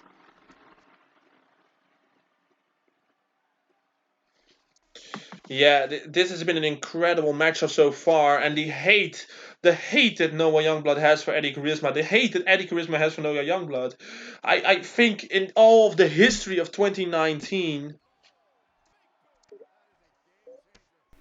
I've never seen such a blood-filled match. It almost Noah Youngblood getting the free count on Eddie Charisma. Almost we saw the European Championship becoming the legacy of Noah Youngblood for the second time in his career. And of course, guys, I need to say, after this pay-per-view, I'm gonna put the Slammies online, and this feud is one of Crucifix bomb right into the pinning position. Eddie Charisma, and Noah Youngblood just able to slip underneath. You cannot end it again in a roll-up. You cannot keep ending it in damn roll-ups. Onto the chair, guys. Onto the chair, and Noah Youngblood being pinned by Eddie. The 2, and just able to kick out is Noah. And Noah still laying onto the chair. Yeah, this has been an incredible matchup so far. At this point, not a discus forearm. At this point, I think Noah doesn't. And now just punches to the head. Well, Noah is going and going and going with the motions. Now going again for the La Magistral, the 1, and Eddie kicking out at 1 right now. That is how little power Noah is putting into those roll-ups. But again, he's going for it. He just wants to sting it to Eddie Charisma. He wants to roll him up and pin him once again. And now a suplex right on to Eddie Charisma's back. But also the thumbtacks that are still sticking out at the back of Noah Youngblood. And again going for the La Magistral roll-up. This has been so pivotal in his wins against Eddie Charisma. Maybe he thinks that he can't beat Eddie Charisma any other way. Well, I don't know if he thinks he cannot do it any other way, but he knows it is successful. And why change a successful combination? Why change the winning ways? If it works, and Noah bounced off the exposed turnbuckle, guys, with his back. Yeah, and look at how his back bent after being hit by that. And now Eddie trying to go for a pile driver or powerbomb combo. Not sure what he was looking for, but he got countered with a back body drop. And now again a face-off, looking each other right into the eye. And this time Eddie with a discus forearm, now going to the top rope. What he's going to do now? He is signaling for something. There he goes. He's signaling for Noah Youngblood to get up so he can do his damage. And a flying headbutt, a flying shoulder tackle, and both men are down, guys. Both men are down, and you can hear the crowd. They are going mental for this match. They are going absolutely insane. Their bloodlust is being filled here tonight with more than enough blood to fill a goddamn bathtub. Yeah, that wasn't, I know. Doesn't matter. And now look at the quickness. Oh, and Eddie Charisma tucking in with the super kick, tucking in the head of Noah Youngblood. And you look at how sprightly Eddie is still able to move, and look at how damaged Noah is moving. It is looking at how the longer this match goes, and the referee is not even paying attention. He is repairing the turnbuckle, and again the flying headbutt, and again both men are down. As you saw the headbutt hitting Noah Youngblood, I could just see the neck crack of Eddie. I don't know if he's okay.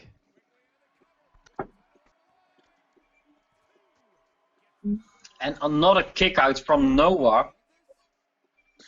Yeah, Noah's still able to kick out. That's of course a major relief for anyone who is still Huge watching knee this strike. match, who wants to know if Noah is still able to move. And he's going to take it off again. The referee just put it back. Yeah, but Noah is going against the rules. But this is a no-holds-barred match. I wish that the referee wouldn't take time to repair the turnbuckles, but take his time to monitor the condition of both competitors. And this time he is doing 2 of them. And Eddie bouncing off once again.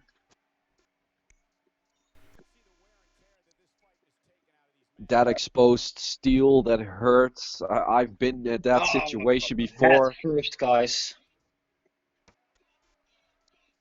Got a kick to the punch to the gut. Nice face buster. And Noah is going for his package finisher. There he goes. That is what brought Noah the UCW European Championship at Global Domination when he pinned and beat former champion Jake Van Dyke. And now the question is, will he be finally able to put away Eddie? But he's not even going for the pin. He's not even going for the pin. He just wants to punish Eddie Charisma. Doesn't want only the match. He wants to end the career of Eddie Charisma. And look at that, guys. He put the chair on top of Eddie. And he's going onto the top rope. And he wasn't able to hit Eddie. He wasn't able to hit Eddie. Maybe a little bit. Miscalculation, but also a lack of strength. A lack of strength in the legs that he couldn't had enough power in it. On the shoes, guys. And another one, and now driving the body of Eddie Charisma into the chair. And now just one punch flattens the European champion. Eddie can't even stand anymore. No, this is becoming more and more of a bloodshed each and every minute. And now, the dragon, the full Nelson hold into the facebuster. Maybe the chair was hit a little bit as well.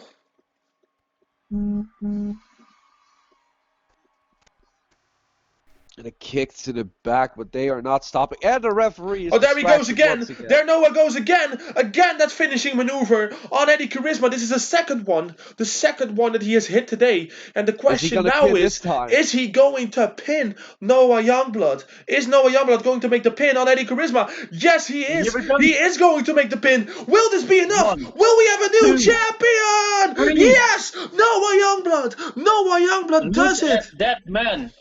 Battered, bruised, blooded.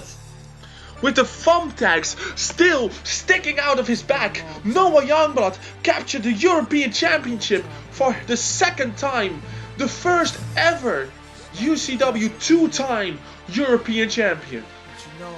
And much deserved after everything that he's been through, after everything that he's done. I told you before, the moment that I saw this kid, this is the future, and the future is standing here once again as the European champion. Yeah, that's very true. He deserved this victory. Yeah, he deserved this victory, but a shout out needs to go to Eddie Charisma. They both showed incredible resistance, incredible strength, and incredible heart for both of their own personal goals. And that is what brought Noah Youngblood this European Championship.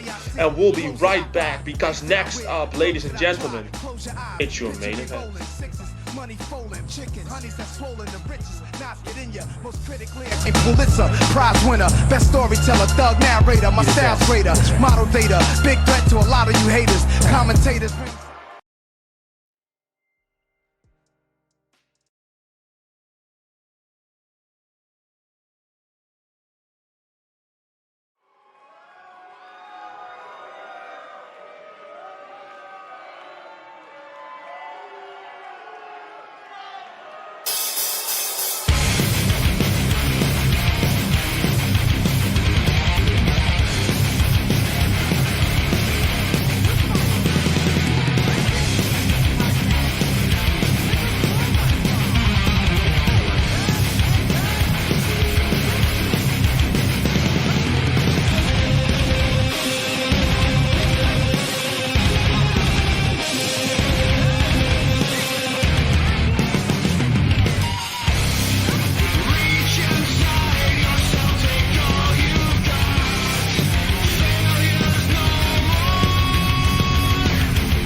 We are legion, for we are many.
Alright, here we go, guys. It's our main event of the evening. For both of the X Division and UCW World Heavyweight Championships, there we see the rightful owner of the X Division now, and the second one was for the UCW World Heavyweight Championship. It's Dyrgos versus Dylan Mason, and it's your main event of the final pay-per-view of 2019. Ed, are you ready for this? I am ready. This is leader versus leader. Legion of Blackguard versus the Dutch Death Squad. This is supremacy for who is the better champion here in UCW. Is it the X Division champion, the Golden Beast, Dyrgos, or is it Legion himself, Dylan Mason? Yeah, well, usually when you combine the black and gold colors, you get a brand that is so hot in wrestling today that nobody can speak bad about it. But once you separate those two, then you get Dyrgos versus Mason. The representation that the Golden Beast brings to UCW, that the legacy that he has with the X Division Championship is unrivaled in the history of that belt's existence. But the history that Dylan Mason has as the only one who's ever held both of the UCW World Heavyweight Championships is also unprecedented. And both of them leaders, leading figures at least, in their respective groups. And now they are fighting, as Ed said, for supremacy. And as you heard, that someone came to get Calvin, I should say, off of commentary. So he isn't here. It is just your usual Sonny and Ed. It is, and this match is going to be just hard-hitting, brutalizing. They don't like each other. They never did. Of course, they got a long history, as Dylan Mason was once a member of the Dutch Death Squad. Then, of course, the leader, Alex Mercury, now a retiree here, and a Hall of Famer here even. Yes. First ever male Hall of Famer. There's so much history here. Yeah, and now there a very is nice so much kick history by Dylan Mason trying to pin Dyrgos, but Dyrgos is not going to stay down for that. That I can tell you for 100% certainty. I mean, Dyrgos, of course, was one of the members Now that close betrayed line Mason missed when they and a were. jumping knee strike Because into the double stomp. Very nicely done. Yeah, and as Ed was trying to say before I so rudely interrupted him, he was trying to tell us about the fact that Dylan Mason was betrayed by Dyrgos, betrayed by Alex Mercury, betrayed by AK-47 in the Dutch Death Squad, and when he was kicked out late last year, which inevitably led him down a darker path, which led him to leave UCW in all eternity yet. Well, not in all eternity, because Well, he he's came back right 4 months later, but something in him broke after that betrayal, and he went down to seek competition elsewhere following that, closely following that. Yeah, he did, but now he's back, and as he says, he's on back on the top of the mountain, but Douglas doesn't agree. Douglas doesn't agree at all, and that is why technically he is on the top of the mountain, but Douglas wants to push him off and claim the mountain for the golden era of UCW. He wants to take out the flag of the World Championship, and he wants to plant his own X Division Championship, because this is not about winning the UCW World Heavyweight Championship. That's something that happens, but he wants to prove that the X Division Championship is more worthy of being the top title of UCW. Exactly that, and that's why we have this here. And of course, Douglas didn't agree on the championship being put on the line, but Mason accepted it on his behalf, and you accepted his. I accepted on his behalf, yes. Because you like fucking people over, as Mason blatantly put.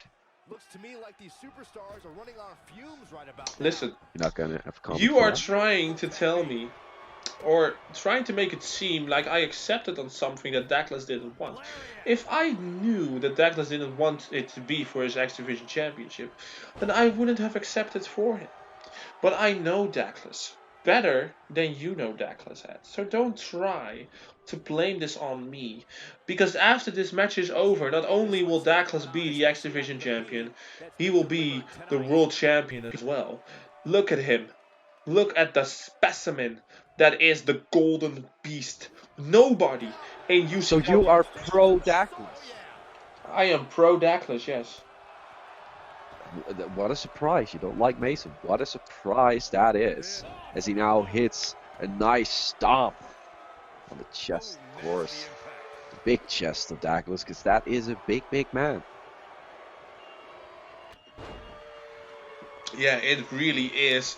And Dylan Mason is trying to pin that big man, a feat that hasn't been accomplished much in the history of UCW. Especially the last few months. Well, the last time that Douglas lost the X Division Championship was in a ladder match against someone who would go on to become UCW World Heavyweight Champion, and that's Adrian Pack, someone who we haven't seen in a very long time. Oh wait, the golden ending! Golden ending here by Douglas, and will it be the golden beginning of his UCW? No, it won't be. No, he kicked out before I could even finish my sentence. That is the caliber of Dylan Mason, Ed. That is the caliber of both these men, and just this is a huge main event. It really is, yeah. Now Douglas just throwing Dylan Mason across the ring, not even slamming him, he's just throwing him around the ring at this point. And now let's see if Douglas, no, he's going to throw him shoulder first into the ring post goes Dylan Mason. This is probably one of the biggest tests that Dylan Mason could have at his first official defense of the UCW World Heavyweight Championship. Yeah, exactly, especially how hot Douglas is right now as the X Division champion. He has retired multiple people here at UCW. He retired, of course, Demon Baphomet when he won the X Division championship. He retired Dirty Dutch, that's why he's Sven Pieneman now, I guess. Yeah, well, that's very true, but it seems like Dylan Mason is going for something that only Dylan Mason can think of doing. And he is going to throw his own body into harm. Superplex to the floor. Just the insanity of doing a move like that. It only come from a dark, dark mind.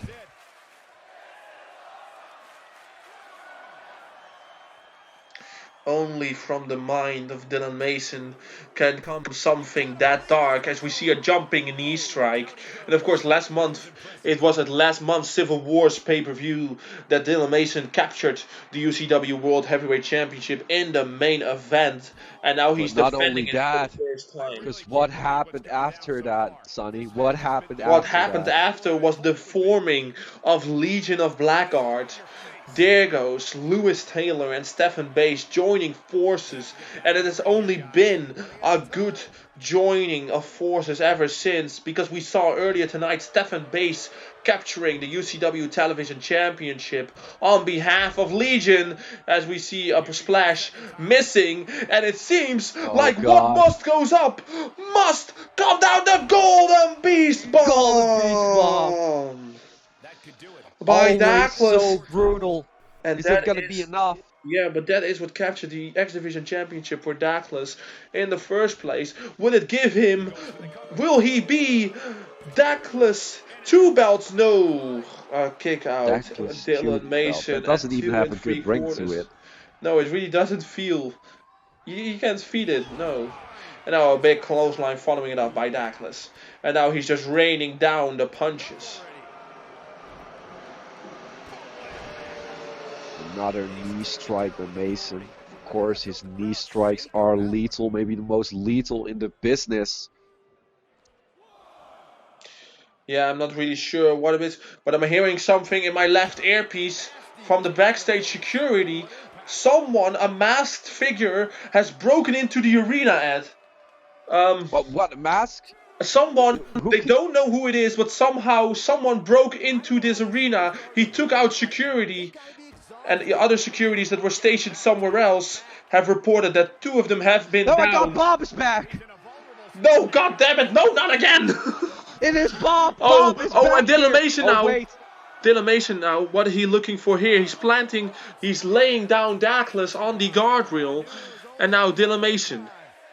What's he going for here? L.O.B. Legion of Blackguard is what he said. And there he goes with a spinning heel kick right onto the back of Douglas. Incredible move here. Do that. Never. Guess you have to have some new tricks up your sleeve when you're facing the Golden Beast. Yeah, but again, he miscalculated this dive, but he landed on his feet, so nothing bad happened to Dylan Mason. Smart thing to do here. And now going for the splash right onto the back of Douglas. And now it seems like something's happening. There he goes for the cover. 1, 2, and a kick out by Douglas. Of course something happening. That was a pin. That was a pin attempt. So of course something's happening, Sonny. Yeah, I know. You're watching and there he goes. We go backstage. With a roundhouse kick to Stephan Bass. A roundhouse kick was just hit to Stephan Bass. I've seen that roundhouse kick before. And a combination of kicks by Dylan Mason. And it seems like the masked figure is going on a rampage. There he goes. Wait, that's a roundhouse kick to Lewis Taylor. I've seen that before. A roundhouse kick to Lewis Taylor, Ed. And someone is taking out the Legion of Blackguard members. I'm telling you, I've seen that roundhouse kick before. It does seem a little familiar. I just can't get the ring of the name. Well, as we and go... now Douglas is looking to take out the leader as he drives Dylan Mason right through that guardrail. That he does, just the dominating strength of Douglas. And it seems like there he goes. He's in gorilla position where Dyrgos is watching his leader perform. And another roundhouse kick. Another roundhouse kick taking out Dyrgos. And this masked man is probably not far away from this arena. Not far from this squared circle. And it seems like something is coming. He cannot interfere in this great match. Well, darkness is on his way. The mystery is on his way. Stop that man, security. Stop that man right now. Well, they are probably still busy with him because everyone knows that I have a lot of security in UCW as Dylan Mason plants Douglas with an incredible, innovative maneuver, and it is Bill Nemeth! Bill Nemeth attacking! Bill Nemeth, Darkness Demise! Darkness Demise on Dylan Mason! Darkness Demise on Dylan Mason! And now Darkness Demise on Douglas! And he is taking out challenger and champion. Well, technically they're both challenger and champion. The frustrations. He hasn't been seen for over a month. Last time it was Civil Wars when he was destroyed by the formation of Legion of Blackguard, and now he's here to get his revenge on Mason, but also and now Douglas taking him out. Douglas taking him out, and Douglas going to Dylan Mason. And now another Darkness Demise on Douglas. And the Golden Beast has been taken out by the darkness that is Bill Nemeth. And now Bill Nemeth is looking under the ring and taking out a steel chair. And now a steel chair right to Dylan Mason. And now he's looking for more. He's looking for more, but there isn't more under the ring. Taking out the chair again. And now the chair again to Dylan Mason. But Douglas shoves it in his face. And now Douglas is going to go for something else. No, he tries to go for a suplex. Douglas was able to cover. And double knee strike on Douglas. An unwilling partnering of moves by Dylan Mason and Bill. And now Dylan Mason is just watching as Bill is taking out his frustrations. And now a chair shot right to the face of Dylan Mason. This is insane. Security is all knocked out. Legion is knocked out. DDS is nowhere to be found. And now a fisherman buster right onto the floor and a pump kick to Douglas. And Bill Nemeth is terrorizing this great main event, Ed. He is, but is he in his right? He is actually the only contender. He is the man that is still owed a title shot. Yes, a title rematch, but we haven't seen him ever since that main event. He hasn't shown his face. And now a float over DDT right on Dylan Mason. And this is why you shouldn't ever target Bill Nemeth, because he will make your life a living hell as he is going for he went for the top rope elbow drop onto Douglas, but Douglas was able to counter and immediately, but you can see that Bill Nemeth is the fresh man. He hasn't had a 20-minute grueling match on his body. He is still as fresh as a daisy. And another Darkness Demise on the champion. I knew that roundhouse kick. God damn it. God damn Bill Nemeth to destroy his main event. Now, no one's going to be a double champion. Both titles have been retained. But not in the way that you want to see it happen at all. No, that's very true. That's very true. And now Douglas is taking out his frustrations on Bill Nemeth. And this brawl that ended this great pay-per-view match. Mason. Oh, wow. Salvation by Dylan Mason. And now Bill Nemeth with a powerbomb maybe of his own. Yes, a sit-out powerbomb planting Dylan Mason right next to Douglas. And it is Bill Nemeth who is standing tall here after taking out both Dylan Mason and Douglas. This match and this great main event is not ending the way we expected. It's not ending with Douglas or Dylan Mason standing tall. It's ending with Bill Nemeth standing tall here tonight. Ladies and gentlemen, I thank you, the viewer, for watching.